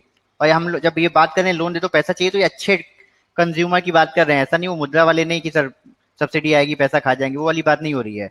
किसकी बात हो रही है कि जेन्युइन बिजनेस, जेन्युइन मनी की डिमांड इकोनॉमी में कब जनरेट होगी, उसकी ये जो है यहाँ पे ये थ्योरी जो है हमको ये बात बताती है। वो क्या कहते हैं कि इन साहब कहते हैं कि मान लीजिए एक ऐसी इकोनॉमी है जहां पे सिर्फ 2 टाइप के एसेट हैं, जहां पे सिर्फ 2 टाइप के एसेट हैं, एक money in the form of currency और एक है लॉन्ग टर्म बॉन्ड्स। एक ऐसी इकोनॉमी है जहां पे जो है सिर्फ 2 तरह के एसेट हैं, या तो हार्ड अर्न पैसा कैश ले लो, या अकाउंट में जमा हो जिसमें कोई डिपॉजिट, जिसमें कोई भी इंटरेस्ट ना मिलता हो, या आपके बॉन्ड्स जहां पे आपको इंटरेस्ट मिलता हो। अब वो ये कहते हैं कि इट इज इंपॉर्टेंट, ओके। अब वो कहते हैं कि अब मनी की डिमांड कैसे डिटरमिन होगी, लोग कैसे डिसाइड करेंगे कि मनी कितना है। दो ही, आप अपने पैसे का सिर्फ दो ही तरीके से इस्तेमाल कर सकते हैं। पहला, या तो उसको बॉन्ड में इन्वेस्ट कर दीजिए और कहीं नहीं, ये नहीं कि प्रॉपर्टी ले ली, फलाना ले ली, ढिमाका ले लिया। सिर्फ दो ही एसेट हैं जहां आप अपने पैसे का इस्तेमाल कर सकते हैं, या तो अपने घर में रख लो जहां पे कोई ब्याज नहीं मिलेगा, या उसको बॉन्ड में लगा दो। तो ये डिटरमिन करना कि ऐसी सिचुएशन में कितना मनी की डिमांड होगा, वो इन्होंने अपनी कीन्स की लिक्विडिटी प्रेफरेंस थ्योरी में बताया है। ध्यान से समझिएगा, सुनते रहिएगा, क्योंकि आईआईबीएफ की बुक से तो बिल्कुल नहीं समझ में आएगा ये, ठीक है, ऊंचे से निकल जाएगा, प्योर इकोनॉमिक्स वाला कॉन्सेप्ट है ये। तो वो कह रहे हैं कि इकोनॉमी एक ऐसी इकोनॉमी है जहां पे या तो तुम अपना पैसा बॉन्ड में लगा दो या अपने घर पे रखे रहो जहां पे ब्याज नहीं मिलेगा। अगर एक ऐसी इकोनॉमी है तो उस इकोनॉमी में कितना मनी की डिमांड होगी ये तय करेगा रेट ऑफ इंटरेस्ट। ये कैसे तय होगा? ये तय होगा रेट ऑफ इंटरेस्ट से। जितना ज्यादा रेट ऑफ इंटरेस्ट होगा, जितना ज्यादा रेट ऑफ इंटरेस्ट होगा, उतना कम मनी की डिमांड होगी। सुनिए जरा वापस, उतना कम मनी की डिमांड होगी। मनी की डिमांड का मतलब है, हम जब यहां मनी की डिमांड की बात कर रहे हैं तो मनी जो खर्च करने के लिए चाहिए, मनी जो खर्च करने के लिए चाहिए, बचाने के लिए, हम यहाँ पे वापस सुनिएगा, मनी जो हमें खर्च करने के लिए चाहिए, वो खर्च हम अपने पर्सनल एक्सपेंसेस में भी कर सकते हैं, वो खर्च हम अपने बिजनेस को लगाने के लिए भी कर सकते हैं। तो जितना ज्यादा रेट ऑफ इंटरेस्ट होगा उतना कम मनी की डिमांड होगी। कैसे? ये बात जरा थोड़ा सा हमें पता समझ में नहीं आ रही होगी, है ना। अब एक सिंपल सा इसको फंडे से समझिए। Let's say rate of interest है 10%। आज की डेट में अगर आप एफडी कराने जाएं तो let's say rate of interest है 10%, ठीक है। तो और एक ऐसा समय आ गया जब रेट ऑफ इंटरेस्ट है 2%, और आपके पास एक ऑप्शन है कि आप एक ट्रिप मार दें मनाली की, ठीक है। आप ट्रिप ले लेते हैं मनाली की, 50,000 रुपए हैं आपके पास। वापस से सुनिएगा, कौन ये एग्जांपल जरा ध्यान से समझिएगा। आपके पास 50,000 रुपए हैं।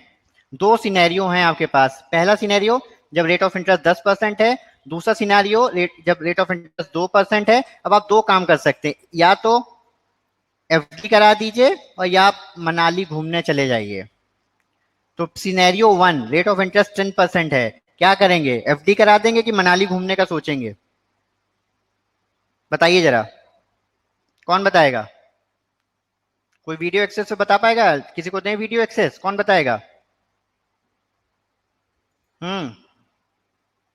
किरण जी कह रही है एफडी। तनु, शानू बताओगी क्या है? सुभाष जी बताएंगे? वीडियो एक्सेस दें आपको?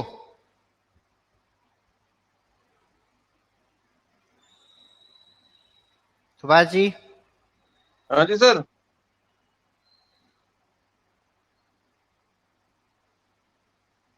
हाँ सर, सुभाष सर, क्या हाँ करेंगे? सर। सर एफडी करेंगे सर। क्यों सर, एफडी क्यों करेंगे? अरे 10% रेट ऑफ इंटरेस्ट मिल जाएगा, मनाली तो कभी भी घूमने जा सकते हो। मनाली कभी घूम सर, मतलब आप क्या करोगे? आप जो है ये जो पैसा है ना, ये आप खर्च नहीं करोगे। इसी को हम पैसे की डिमांड कह रहे हैं। पैसा खर्च करने को हम पैसे की डिमांड कह रहे हैं। बात समझ में आया? इस कॉन्सेप्ट में क्या कह रहे हैं? पैसा खर्च जी। करने को हम पैसे की डिमांड कह रहे हैं। आप क्या करोगे? आप तुरंत बैंक, अब ये 50,000 क्या होंगे? बैंक में पड़े होंगे। आप बैंक जाओगे, बोलोगे मेरे 50,000 रुपए निकाल दो, यानी कि आपने पैसे की डिमांड क्रिएट कर दी।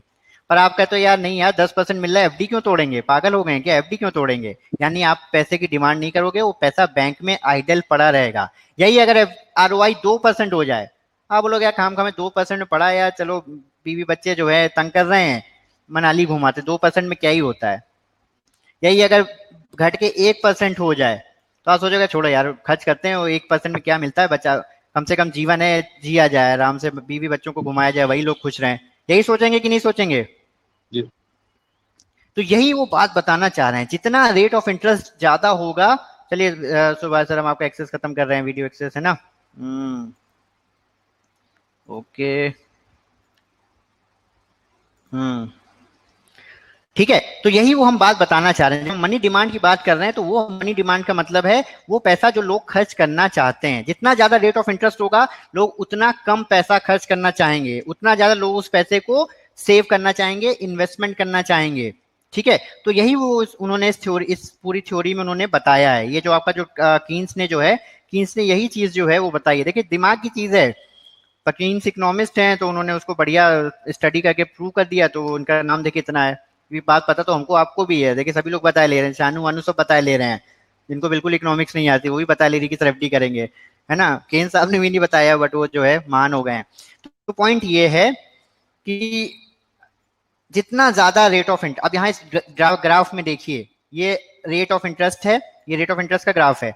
जब रेट ऑफ इंटरेस्ट है R1, जैसे ही रेट ऑफ इंटरेस्ट बढ़ता है, जो मनी की डिमांड है, ये मनी की डिमांड है, ये वाला साइड क्या है, डिमांड साइड, ये मनी है, जो मनी की डिमांड है वो कम हो जाती है। और जैसे ही रेट ऑफ इंटरेस्ट घटता है, ये देखिए R2 हो गया, जैसे ही रेट ऑफ इंटरेस्ट घटा, मनी की डिमांड बढ़ गई। तो ये जो हमने आपको एग्जांपल दिया कि क्या करोगे, मनाली जाओगे कि खर्च करोगे, तो अगर रेट ऑफ इंटरेस्ट ज्यादा है तो मनाली आदमी नहीं जाएगा, कहेगा यार एफडी करो, कहाँ मनाली जाएंगे, बाद में चले जाएंगे, है ना, एफडी टूट जाएगी मेरी। आज भी यही हो रहा है ना, जिन्होंने पुराने जमाने पे एफडीआं बना ली हैं 9% 10%, तो सोचते हैं इसको नहीं तोड़ेंगे यार, है ना, ये तो इतना ब्याज मिल रहा है, इसको नहीं तोड़ेंगे। तो ये है, वो उनको जरूरत भी होगी उस पैसे की, तो क्योंकि अगर रेट ऑफ इंटरेस्ट चाहिए तो उसको तोड़ेंगे नहीं, उसको इस्तेमाल नहीं करेंगे। तो जितना ज्यादा हाई रेट ऑफ इंटरेस्ट, उतना कम पैसे की डिमांड फॉर कंजम्पशन, उतना कम पैसे की डिमांड फॉर कंजम्पशन। ये बात समझ में आया, क्लियर हो गया सबको, बढ़िया से आया। चलो आगे देखते हैं, इसी को थोड़ा सा और आगे जाते हैं और अब इसका एक पैराडॉक्स देखते हैं। अब इसका एक पैराडॉक्स देखते हैं, बड़ा अच्छा है ये, इसमें देखिएगा किसी ने बढ़िया बनाया है। वो थ्योरी का नाम क्या है, Hicks Hansen synthesis ISLM curve model.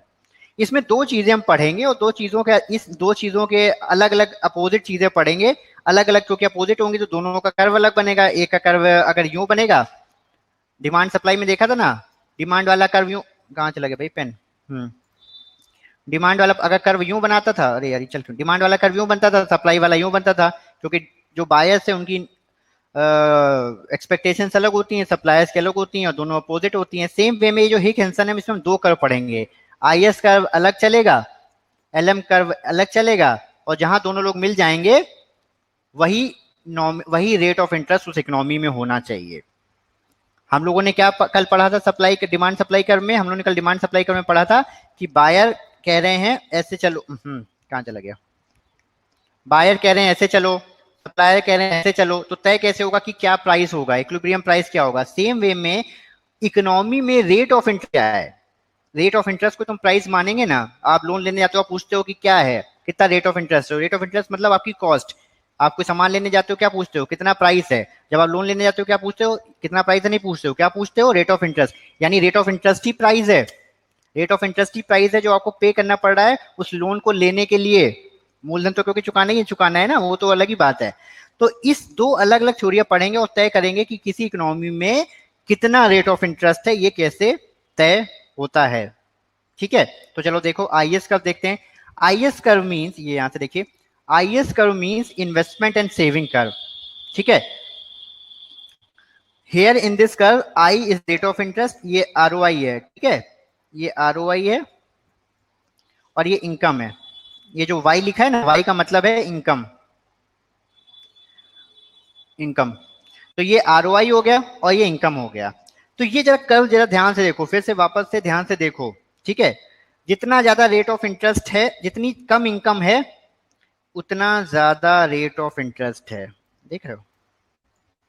जैसे जैसे इनकम बढ़ रही है, ये इनकम बढ़ रही है ना यहाँ पे, जितनी ज्यादा इनकम उतना कम रेट ऑफ इंटरेस्ट। ये जरा बेसिक सा फंडा समझो। अब इंडिया देखो, इंडिया एक डेवलपिंग नेशन है। अगर एक डेवलपिंग नेशन है इसलिए देखिए हमारा जो, अगर आप एफडी कराने जाते हैं तो भी आपको 5%, 5.5%, 6% तक ब्याज जो है हमारी बैंकें आज की डेट पे दे पा रही हैं। यही काम यूरोप में चले जाओ, यूरोप में ब्याज की दरें क्या हैं, 1% से भी कम। यूएसए में जो रेट ROI है, यूएसए का जो ROI है वो 1% से भी कम है।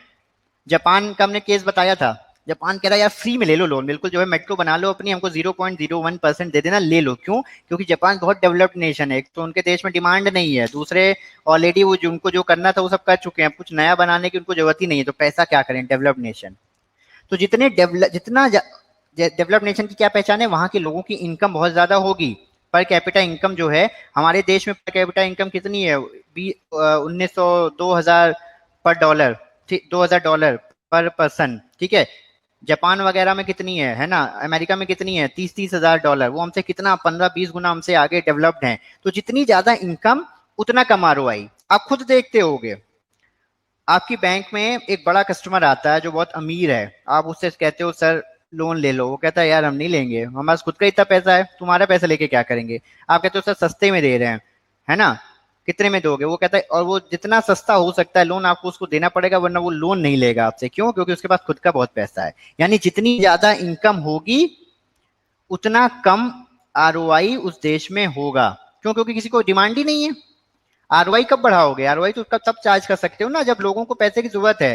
कोई गरीब आदमी तुम्हारे पास आ गया, बोलता है सर जो है मेरे को पैसा किसी भी रेट पे दे दो, बट मेरे को पैसा दे दो। सब लोग गरीब हैं, सब लोग कह रहे हैं सर रेट ऑफ इंटरेस्ट कुछ भी ले लो बट पैसा ले लो। यही होता है ना, जो छोटा है मजदूर आदमी है उसको रेट की कोई फर्क नहीं पड़ती, उसको तो बेचारे को पैसा चाहिए क्योंकि उसके पास पैसा नहीं है। बट जो अमीर आदमी है वो आपसे आने पाई के लिए हिसाब करेगा। क्यों? क्योंकि उसका इतना पैसा, उसको आपके पैसे की जरूरत ही नहीं है।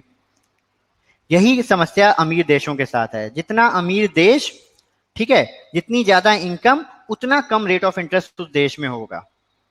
बात समझ में आ रही है? जितना अमीर देश उतना ज्यादा उस देश में रेट ऑफ इंटरेस्ट कम। इस कॉन्सेप्ट को हम लोग कहते हैं आईएस कर्व। बात आ गई क्लियर? अब इसी का अपोजिट देख लेते हैं। आईएस कर्व सुना, जितनी इनकम ज्यादा उतना रेट ऑफ इंटरेस्ट कम, ये आईएस कर्व है। इसी का अपोजिट जो हमारे कीन्स की लिक्विडिटी मॉडल से निकल के आता है, और वो क्या कहता है? वो कहता है जितना ज्यादा इनकम उतना ज्यादा रेट ऑफ इंटरेस्ट। उल्टी बात। आईएस कर्व क्या कह रहा है? जितनी ज्यादा इनकम उतना कम rate of interest. LM curve कह रहा है आईएस कर्व कैसे बना? यूं बना। एलएम कर्व कैसे बन रहा है? यूं बन रहा है। दोनों जगह चीजें वही है, यहाँ इनकम भी वही है, यहाँ आरओआई भी वही है। देखो यहाँ पे भी वाई है और यहाँ पे भी आई है, यहाँ पे भी वाई है और यहाँ पे भी आई है, बट कर्व उल्टे हो गए। कॉन्सेप्ट चेंज हो गया। कॉन्सेप्ट क्या चेंज हो गया? एलएम कर्व में अभी हमने क्या पढ़ा था कि हम जितना, हमने अगर रेट ऑफ इंटरेस्ट कम किया था तो क्या हुआ था? तुमने पैसे की सप्लाई बढ़ा दी थी। हेलो, ये लिक्विडिटी मॉडल सर, एलएम मतलब जो है ये लिक्विडिटी मॉडल, कीन्स का लिक्विडिटी मॉडल है, उससे ये निकल के आता है एलएम कर्व। हाँ, ये कर्व क्या कहता है? ये जो कीन्स के लिक्विडिटी प्रेफरेंस थ्योरी से डिराइव्ड कर्व है, वो ये कहता है कि जितनी ज्यादा लोगों की इनकम होगी, जितनी ज्यादा लोगों की इनकम होगी वो उतना ही ज्यादा खर्च करेंगे। और अगर आप चाहते हो कि वो खर्च ना करें, सेव करें, तो आपको रेट ऑफ इंटरेस्ट बढ़ाना पड़ेगा।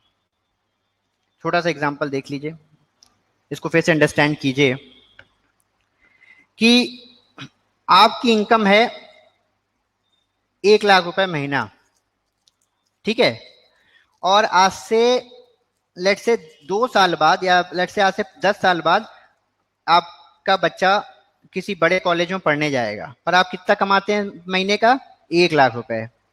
तो आप सोचते हो 10 साल में यार उसकी पढ़ाई में कितना लग जाएगा? 10 लाख रुपए। मैं तो हर साल 1 लाख रुपए कमाता हूँ, हर महीने 1 लाख रुपए कमाता हूँ। 10 सालों में तो मैं 1 करोड़ रुपए कमा चुका हूँ। तो मुझे सेव करने की क्या जरूरत है? मुझे सेव करने की क्या जरूरत है? बट यही अगर आप 1 लाख रुपए ना कमा रहे होते, आप 10,000 रुपए कमा रहे होते और आपके एक बच्चे की शादी पेंडिंग होती, तो आप क्या करते? आप सोचते यार 10,000 रुपए कमाते हैं, बच्चे की भी शादी करनी है, सारा खर्चा मत करो, 2 या 3 हजार रुपए बचा लो, क्योंकि इसकी शादी के लिए भी तो जोड़ना है। बट अगर आप हर महीने 10 लाख रुपए कमा रहे हो तो क्या शादी के लिए जोड़ोगे क्या अलग से? यार हर महीने यार थोड़ा सा जोड़ लेते हैं, नहीं। तो ये यहाँ पे कॉन्सेप्ट है कि लोगों की जितनी ज्यादा अर्निंग है, अभी अगर आपको अच्छी नौकरी मिल रही है, आप बढ़िया खर्च करते हो, देखिए जैसे ही आप देखिए ना क्या है, बैंक में जैसे ही आपकी नौकरियां लगी तुरंत कार ले ली, तुरंत घर ले लिया। क्यों?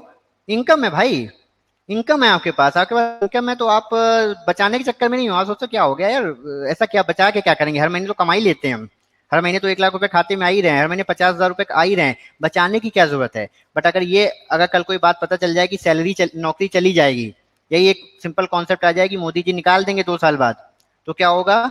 खरीदोगे नहीं, बचा के रखोगे। क्यों? क्योंकि इनकम जाने का डर है। तो जितनी ज्यादा लोगों की इनकम होती है उतना वो कम सेव करते हैं। तो अगर आपको उनको प्रमोट करना है कि नहीं भैया सेविंग करो, तो क्या करना पड़ेगा? रेट ऑफ इंटरेस्ट, जैसे हमने ऊपर बताया था, 10% रेट ऑफ इंटरेस्ट है तो ही आप पैसा बचाने की सोच रहे हो, तो ही आप बैंक में डालने की सोच रहे हो, वरना सोच रहे हो घूमने फिरते हैं यार, मनाली चलते हैं, यूएसए चलते हैं, है ना। तो जितनी ज्यादा लोगों की इनकम है उतना ज्यादा रेट ऑफ इंटरेस्ट देना पड़ेगा। ये दो अपोजिट कॉन्सेप्ट हमने सुने। पहला वाला ये था कि जितनी ज्यादा इनकम उतना आरओआई कम, ये कहता है जितनी ज्यादा इनकम उतना आरओआई ज्यादा। तो इन दोनों कर्व्स को जब हम मिला देंगे, आईएस कर्व को और एलएम कर्व को, ये जो दो अपोजिट लिमिट्स हैं, अपोजिट जो हमारे एटीट्यूड हैं, दोनों अपोजिट एटीट्यूड को जब हम मिला देंगे तो वहां से जो पॉइंट मिलेगा वो उस इकोनॉमी का रेट ऑफ इंटरेस्ट होगा। किसी देश में तय करना है कि देश में क्या जनरली रेट ऑफ इंटरेस्ट चल रहा होगा, तो ये आपको आईएसएलएम कर्व देखना पड़ेगा, ठीक है। और ये जैसे आज देश में 7% या 6% ब्याज दर है, तो ये इसी तरीके से आएगी। लोग खर्च भी कर रहे हैं, ठीक है, लोग बचाना भी चाहते हैं और लोग खर्च भी करना चाहते हैं, पैसा है भी और पैसा नहीं भी है। इन दोनों का जब जहां संगम होगा वो जनरली रेट ऑफ इंटरेस्ट उस इकोनॉमी में होगा। समझ में आया? ये बड़ा इंपॉर्टेंट, ये फंडा का समझ लीजिए, क्योंकि ये किताब में पढ़ेंगे तो बिल्कुल नहीं समझ में आएगा, इतना कठिन सा है ये। किसी को समझ में आया है? किसी को ऐसा है कोई जो नहीं आया? आ गया हो तो आगे बढ़ेंगे, आ गया हो तो आगे बढ़ेंगे।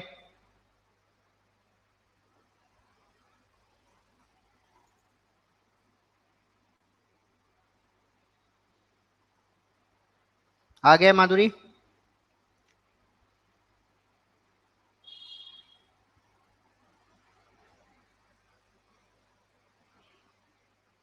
ठीक है, आगे बढ़े, चलो ओके। इसी में यूनिट 5 है हमारी, बहुत ही आसान सी है, बिजनेस साइकिल। बिजनेस साइकिल का मतलब है कि कैसे किसी इकोनॉमी में डिप्रेशन, बूम, रिसेशन, ये सब चीजें आती हैं। तो जो हमारी इकोनॉमी है, business cycle means economy wide fluctuations in production और economic activity over a fairly long period of time. याद रखिए, ये चाहे इन्फ्लेशन की बात हो, चाहे बिजनेस साइकिल की बात हो, ये छोटे छोटे जो बाउट्स हैं उसमें कैलकुलेट नहीं होंगे कि अचानक से 2 महीने पैसे बढ़े, 2 महीने किसी चीज के दाम बढ़े फिर घट गए, ऐसा नहीं, लगातार बढ़ते रहने चाहिए। सेम वे में इकोनॉमी की बात हो रही है। ऐसा नहीं कि एक साल बहुत डिप्रेशन हो गया, लोगों ने कुछ नहीं खरीदा, अगले साल लोगों ने बहुत खरीदना शुरू कर दिया, उससे इकोनॉमिक साइकिल नहीं बनेगी। ये इकोनॉमिक साइकिल लंबी होती है। जैसे देखिए 2008 से 8-9 से जब अमेरिका में जो हमारा स्लो डाउन आया, उसके बाद से लेके आज तक वर्ल्ड की इकोनॉमी उबर नहीं पाई। आज तक वर्ल्ड की इकोनॉमी, और ये कोरोना आ गया अब तो, है ना, पर जब कोरोना नहीं था उससे पहले भी 2008 के बाद से लेके आज तक हमारी इकोनॉमी उभरी नहीं, दुनिया की इकोनॉमियां उभरी नहीं, वो गिरी रही हैं। 2008 से पहले तो क्या था, बिल्कुल मतलब दुनिया कहाँ जा रही थी कुछ पता ही नहीं था। हर आदमी जो है करोड़ों का पैकेज पा रहा था और मकाने लिए ले रहा था दुनिया भर में, है ना। बट नहीं, वो खत्म हो गया। सारी कंपनियां जो हैं वो जो है, आईपीएल चालू हो गया था और पता नहीं क्या क्या दुनिया में चल रहा था, है ना। सब जगह तरक्की हो रही थी, बट वो गिरा। अब 10 साल हो गए हैं, 12 साल हो गए हैं, बट आज तक हम स्लो डाउन से निकल नहीं पाए।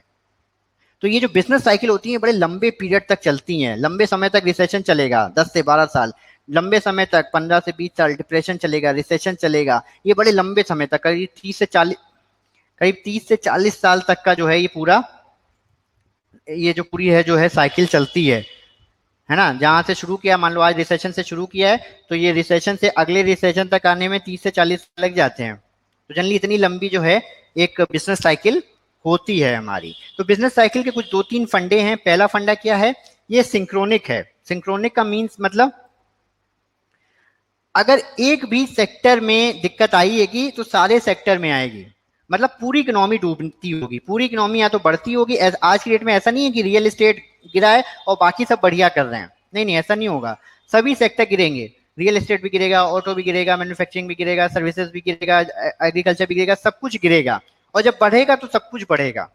तो जो बिजनेस साइकिल की जब हम बात करते हैं, हम वो पूरे उसको इकोनॉमिक सेंस में बात करते हैं, या तो सारी इकोनॉमी बढ़ेगी या तो सारी इकोनॉमी गिरेगी। ये बात समझ में आ रहा? सेम वे में तो ये होगा कि पूरी की पूरी जो ये जो हमारी बिजनेस साइकिल है ये सिंक्रोनिक होती है। दूसरा, बिजनेस साइकिल जो है एक वेव लाइक मूवमेंट फॉलो करती है और रिकरिंग इन नेचर है। ये देखो, ये वेव, ये लहरों जैसा, ऐसा, ये वेव लाइक नेचर फॉलो करती है और रिकरिंग है। रिकरिंग का मतलब देखो, ये ऊपर बढ़ी, फिर घटी, फिर बढ़ी, फिर घटी, फिर बढ़ी, फिर घटी, और ये लगातार ये फॉलो करती रहेगी। तो ये जो है हमारी इस तरह की जो है बिजनेस साइकिल होती है, और इसमें क्या क्या रहता है, क्या क्या पीरियड्स आते हैं। पहला पीरियड बूम, देखो इकोनॉमी यहां से शुरू हुई और बढ़ती चली गई। दूसरा पीरियड क्या आया, रिसेशन, ये जो गिरने वाला सेशन है ना, ये क्या है, रिसेशन। गिरते गिरते कहां पहुंच गए, स्लंप, स्लंप या डिप्रेशन, डिप्रेशन में चले गए। उसके बाद हम फिर बढ़े, रिकवरी करना शुरू किया, देखो रिकवरी कर रहे हैं, रिकवरी कर रहे हैं, रिकवरी करते करते कहां पहुंच गए, बूम, यहां से वापस, वापस बूम पे पहुंच गए।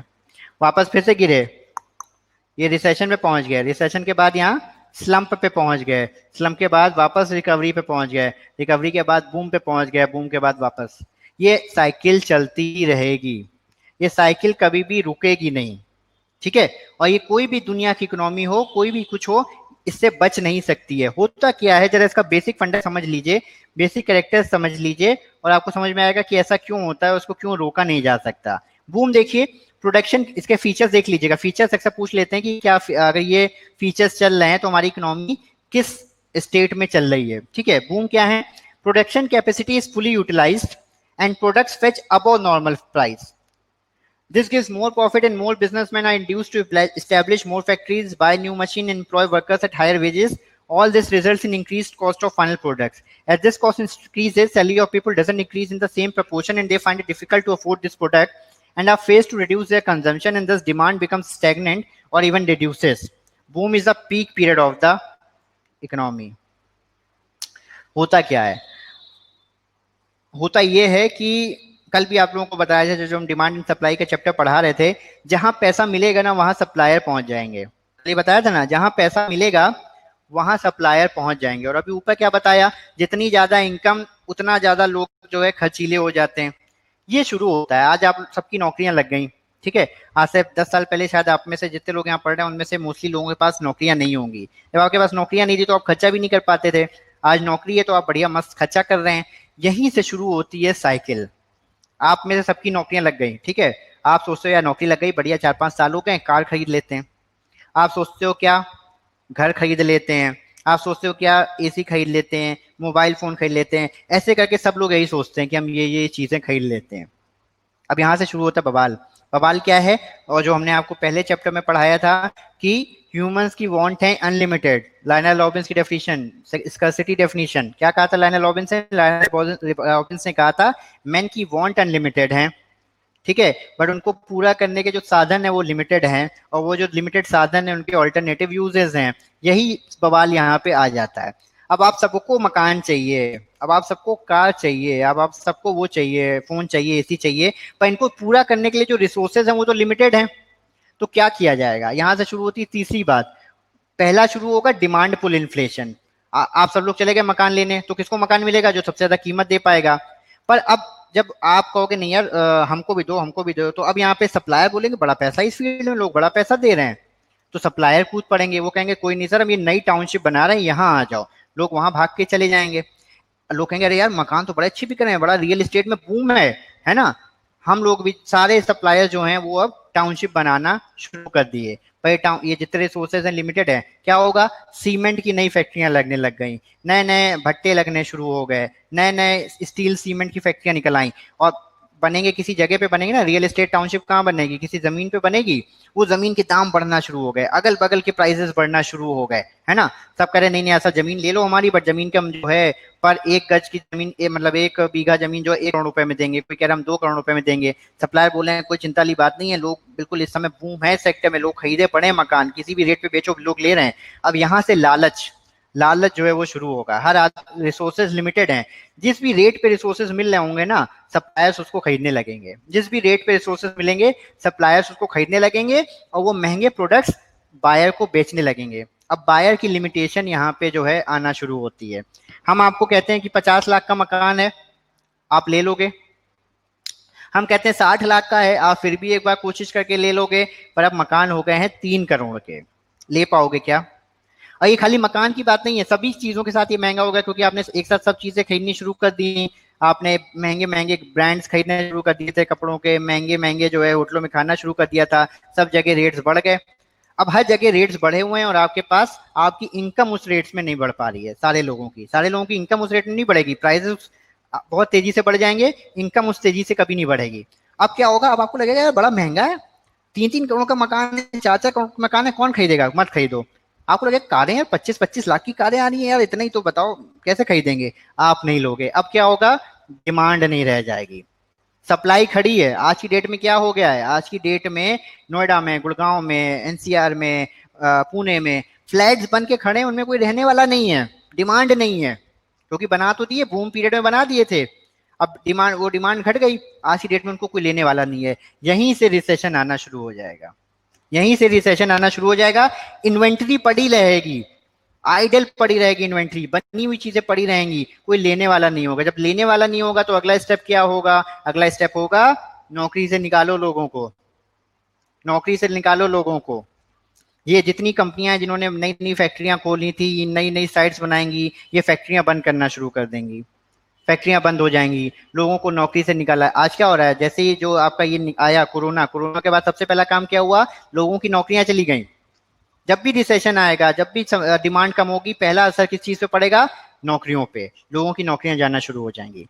और एक सेक्टर की नौकरी जाएगी तो सब पे असर पड़ेगा, भले ही आपकी जा रही हो चाहे ना जा रही हो, मेंटली आप उससे इफेक्ट हो जाओगे कि यार नौकरियां जा रही है लोगों की, खर्चा जरा कम करो, खर्चा जरा कम करो। आप पे ही अगर ये, आप पे ही अगर तलवार लटकने लगती है कि बैंक को निजीकरण कर दिया जाएगा, तो आप ही जो है चिंता के मारे जो है खर्चा करना बंद कर दोगे, क्या पता नहीं कल को नौकरी ना चली जाए, प्राइवेट ना कर दें, कर भी पाएंगे नौकरी की नहीं कर पाएंगे, तो आप खर्चा करना बंद कर दोगे। यही होता है हमारे रिसेशन में, लोग, एक तो लोगों की इनकम कम हो जाती है, लोगों को नौकरियों से निकाल दिया जाता है, और जिनकी होती भी है ना नौकरी, जिनका होता भी है बिजनेस, वो भी खर्चा करना बंद कर देते हैं। आज की डेट में क्या है, ऐसा नहीं कि अमीर लोग नहीं पढ़े हैं बट वो खर्चा नहीं कर रहे हैं, हमारे पास, आपके पास स्टेबल नौकरी, बट हम में आप भी खर्चा नहीं कर रहे हैं, मार्केट में नहीं निकल रहे हैं, सामान नहीं ले रहे हैं कि छोड़ो क्या करना लेके, खर्चा क्यों करे, पैसा बचा के चलो।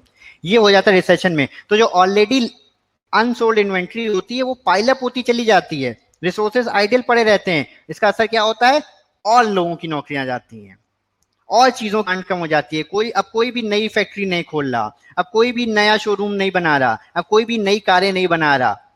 जब ये सब कुछ बनेगा नहीं तो नौकरियां किसको देंगे, बिजनेस कैसे चलेगा, तो क्या होगा, हम और नीचे चले जाएंगे, हम कहाँ चले जाएंगे, हम डिप्रेशन में चले जाएंगे। और ये साइकिल हमने आपको बताया था बड़ी लंबी होती है, जो पूरी साइकिल है ये लाइफ टाइम साइकिल है, बड़ी लंबी होती है, ये 2-4 साल की बात नहीं है, ये दसियों साल लग जाते हैं इसमें। एक साइकिल जो ये पूरी साइकिल है 30 से 40 साल का पीरियड ले लेती है, कभी कभी 50 साल का पीरियड ले लेती है। अब ये जब ये डिप्रेशन डिप्रेशन चलेगा, हो सकता है 10 साल रिसेशन चलता रहे, 10 साल बूम चला, 10 साल रिसेशन चलता रहे, 10 साल डिप्रेशन चलता रहे, अब हो गए 30 साल। 30 साल में क्या होगा, एक नई जनरेशन आ जाएगी, हमारे आपके बच्चे, हम तो चले जाएंगे, हम लोग तो रिटायर हो चुके होंगे, हमारे आपके बच्चे वर्क फोर्स में जुड़ जाएंगे, ठीक है ना। वो कहेंगे नहीं सर कुछ तो, अब क्या होगा, ये घर जो होगा, जो ऑलरेडी उनके पास घर होगा, ऑलरेडी जो कार होगी, ऑलरेडी जो एसी होगा, वो उनको पुराना लगने लगेगा, उनको बोलेंगे नहीं पापा बड़ा जो है घर पुराना हो गया, नया बनवा लेते हैं, है ना। आप भी सोचोगे यार चलो थोड़ा बनवा लिया जाए, है ना। किसी एक आध बच्चे को नौकरी भी मिल जाएगी, वो कमाने लगेगा, ठीक है। ऐसे धीरे धीरे और लोगों को नौकरियां मिलनी शुरू हो जाएंगी, हम वापस से कहाँ चले जाएंगे, रिकवरी में। धीरे धीरे लोगों को नौकरियां मिलेंगी, ठीक है न, आपको मिली ना, हमें आपको मिली ना नौकरी, हमारे, आपको अगर याद हो जब हम लोग छोटे थे तो सरकारी नौकरियां नहीं थी, अचानक से क्या हुआ, 2013-14 आया, जब पुराने लोग रिटायर होने लग गए 11-12 में, हमें आपको नौकरी मिल गई। तो जब हम रिटायर, हमारा आप रिटायर होंगे आज से 30 साल बाद, तो किसको नौकरी मिलेगी, हमारे आपके बच्चों को तो मिलेगी। अब वो बच्चे वापस आ गए, नए नए बच्चे, अरे नौकरी लग गई, चलो कार ले ली जाए, चलो फ्लैट ले लिया जाए, चलो एसी ले लिया जाए, वही जो हम और आप यहाँ कर रहे थे बूम में, वो बच्चे अब हमारे रिकवरी से शुरू करेंगे और वो वापस वहीं पहुंच जाएंगे, कहाँ पे, बूम पे। खरीदे जाओ, खरीदे जाओ, बिल्कुल खरीदे जाओ। और फिर उनके साथ भी यही हो जाएगा कि मकान की कीमत अब 30 करोड़ हुआ करेगी, कहेंगे यार 30 करोड़ तो बड़ा महंगा हो गया, 10 करोड़ तक का होते तो ले लेते, अब वो भी नहीं लेंगे, हम वापस वहीं चले जाएंगे। ये ह्यूमन नेचर है, ये समय का फेर है, ये ऐसे ही समय का चक्कर घूमता रहेगा। इस साइकिल से आप, ये बिजनेस साइकिल से ज्यादा ये ह्यूमन नेचर की साइकिल है, ये होगा ही होगा। इसलिए ये जो साइकिल है, इसलिए हमने कहा ना 40-50 साल चलती है साइकिल, वो इसी वजह से चलती है कि एक जनरेशन उसको भुगत जाती है, दूसरी जनरेशन फिर वहीं शुरू करती है और वो अंत में आके भी वही भुगतती है ना। तो ये बूम, रिसेशन, डिप्रेशन, रिकवरी, ये सब जो है इसी तरह से साइकिल चलती रहेगी, ठीक है। चलिए ये समझ में आ गया है, आगे बढ़े, समझ में आ गया है, आगे बढ़े, बढ़िया समझ में आया। चलो चलो चलो चलो चलो चलो चलो चलो चलो चलो, ठीक है, बढ़िया स्मृति, समझ में आ गया स्मृति को। चलो यस सर, आगे बढ़ते हैं। अगला जो चैप्टर है हमारा वो है monetary policy and fiscal policy. ठीक है, गवर्नमेंट जो है दो तरह की पॉलिसियां बनाती है। ये जो मॉनेटरी पॉलिसी है वो इंडिया में, मॉनेटरी पॉलिसी मतलब, मॉनेटरी मतलब मनी, मनी से रिलेटेड जो पॉलिसी है कि इकोनॉमी में कितना मनी होना चाहिए, कितना मनी होना चाहिए, कैसे इन्फ्लेशन को रोकें। देखिए मनी का और इन्फ्लेशन का बड़ा लिंक है, मनी का और इन्फ्लेशन का बड़ा लिंक है ना। आज देश में समस्या है, लोगों के पास नौकरियां नहीं है, लोगों की नौकरियां जा रही हैं। तो इसका जो इलाज है, इसका जो उपाय है वो पैसा नहीं है। इसका जो इलाज है, जो उपाय है वो पैसा नहीं है। ठीक है, आपने लोगों के खाते में 500-500 रुपए डाल दिए मोदी सरकार ने, वो ठीक है, वो कुछ रिलीफ हो सकती है, बट इस रिलीफ से आप बाहर नहीं आ पाएंगे, अपनी इकोनॉमी को उबार नहीं पाएंगे। इतना सब कुछ हुआ तब भी हमारी जीडीपी आई ना -0.9, है ना, सभी देशों में गई। जब तक जब तक लोग प्रोडक्शन नहीं बढ़ेगा, जब तक प्रोडक्शन नहीं बढ़ेगा तब तक कोई भी देश तरक्की नहीं करेगा। पैसे से किसी देश को आप उबार नहीं सकते हैं। पैसे से तो आप क्या कर सकते हो, किसी देश को डुबो सकते हो। पैसे से क्या कर सकते हो आप किसी देश को डुबो सकते हो। कैसे? आप सबके हाथों में पैसा बांटना शुरू कर दो। ये जो इस तरह की 500-500 की स्कीमें है ना, 500-500 की बजाय आप लोगों को 5-5 हजार रुपए देना शुरू कर दो। अब क्या होगा, सबको 5-5 हजार रुपए हर महीने मिल रहे हैं। हमारे आपके जैसे लोगों को भी क्या हो, हमारे आपके जैसे लोगों को भी सरकार बोले कोई बात नहीं, बेरोजगारी भत्ता देंगे 25 हजार रुपए का, तो बहुत सारे लोग तो घर ही बैठ जाएंगे। हम तो पक्का घर बैठ जाएंगे कि हमको 25 हजार रुपए मिल दे दे सरकार, है ना। बहुत सारे लोग आप में से घर बैठ जाएंगे, काम नहीं करेंगे। फ्री के 25 हजार रुपए मिल रहे हैं। अब 25 हजार रुपए मिल रहे हैं तो खर्चा भी करोगे, खर्चा करोगे तो क्या चालू हो जाएगा, डिमांड पुल इन्फ्लेशन। कोई दे तो मेरे को इन्फ्लेशन, किसी भी इन्फ्लेशन, किसी भी जब डिमांड होगी तो डिमांड को मीट करने का क्या तरीका है, या तो उसके प्राइस और बढ़ाओ या प्रोडक्शन बढ़ाओ। प्राइस आप एक लिमिट तक बढ़ा सकते हैं, उसके बाद आपको क्या करना पड़ेगा, प्रोडक्शन बढ़ाना पड़ेगा। प्रोडक्शन के साथ फिर वही समस्या है, रिसोर्सेज लिमिटेड हैं, रिसोर्सेज लिमिटेड हैं। अब आप बहुत ज्यादा किसी चीज का प्रोडक्शन नहीं कर सकते। अगर अचानक से आपसे कहा जाए कि आज जो है कारें बनाना शुरू कर दो, तो कार बनाने के लिए बहुत सारे इनपुट चाहिए, उनका प्रोडक्शन लिमिटेड है। आप अनलिमिटेड कोई चीज नहीं बना सकते। जब आप कोई चीज अनलिमिटेड नहीं बना सकते तो डिमांड को मीट करने का फिर एक ही तरीका रह जाता है, प्राइस बढ़ा दीजिए। प्राइस बढ़ाने का मतलब इन्फ्लेशन। ये बात समझ में आया? तो मनी बड़ा दिक्कत है, मनी जितनी ज्यादा इकोनॉमी में बढ़ेगी उतना ज्यादा इन्फ्लेशन हो जाएगा उस इकोनॉमी में। तो मनी को कंट्रोल करना बड़ा जरूरी है। मनी को कंट्रोल नहीं किया, इकोनॉमी चौपट हो जाएगी।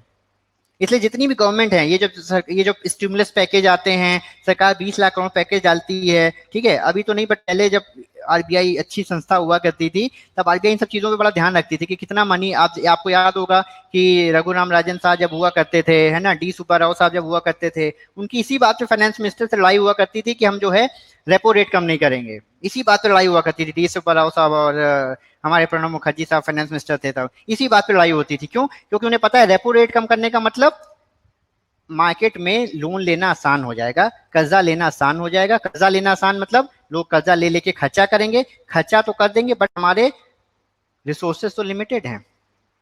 लोगों के पास पैसा आ गया, हमने आपको सबको 25-25 हजार रुपए दे दिए, बट इकोनॉमी में कुछ विजिबल चेंजेस नहीं है।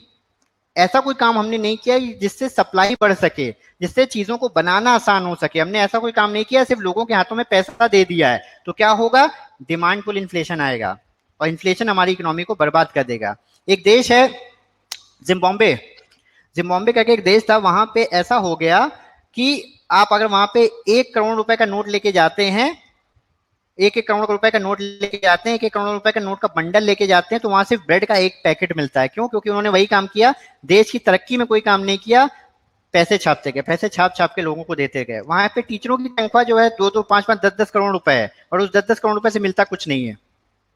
तो इन्फ्लेशन, जो मॉनेटरी पॉलिसी का जो मेन एम है वो है मनी सप्लाई को हमारी इकोनॉमी में कंट्रोल करना, मनी सप्लाई को हमारी इकोनॉमी में कंट्रोल करना। और कैसे उस मनी सप्लाई के थ्रू हम इन्फ्लेशन को कंट्रोल कर सकते हैं। हेल्दी इन्फ्लेशन चाहिए, 2%, 3%, 4% का हेल्दी इन्फ्लेशन चाहिए कि लगातार प्राइसेस बढ़ते रहें, बट अनलिमिटेड अनब्रिंडल्ड इन्फ्लेशन जो है वो हमें नहीं चाहिए। तो इस पे जो है ये पूरा चैप्टर जो है मॉनेटरी पॉलिसी फिस्कल पॉलिसी का, ये हम अगली क्लास में अपनी अगले जो संडे पड़ेगी उस पर कंटिन्यू पढ़ेंगे करेंगे, क्योंकि पूरा चैप्टर है। और आगे जो है हम लोग जीडीपी के बारे में पढ़ेंगे, इसमें कई तरह के टॉपिक्स हैं, कैसे करते हैं, तो ये अगली क्लास में इसको हम लोग जो है कंटिन्यू करेंगे। ये समझ में आ गया सारा? कोई इस पे सवाल है? कुछ और पूछना चाहते हैं? हाँ जी बोलिए। कुछ नहीं है तो इस क्लास को हम लोग एंड करेंगे। 15 मिनट बाद जो है 11 बजे की जो क्लास है हमारी जीडीपी बीएफएम की इंपॉर्टेंट क्लास है, उसमें जरा क्रेडिट रिस्क और मार्केट रिस्क पढ़ाएंगे हम लोग। ध्यान से जरा बढ़िया आंख नाक कान खोल के पढ़िएगा, ठीक है? तो ये क्लास सेशन एंड कर दें, सीआईबी में मिले बीएफएम में।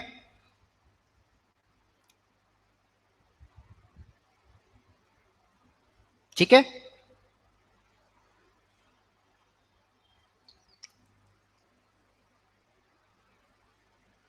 ओके ठीक है, फिर ये सेशन यहाँ पे हम एंड कर देते हैं और 10 मिनट बाद बीएफएम के लिए मिलते हैं, ठीक है? चलिए अभी एंड कहाँ से करें?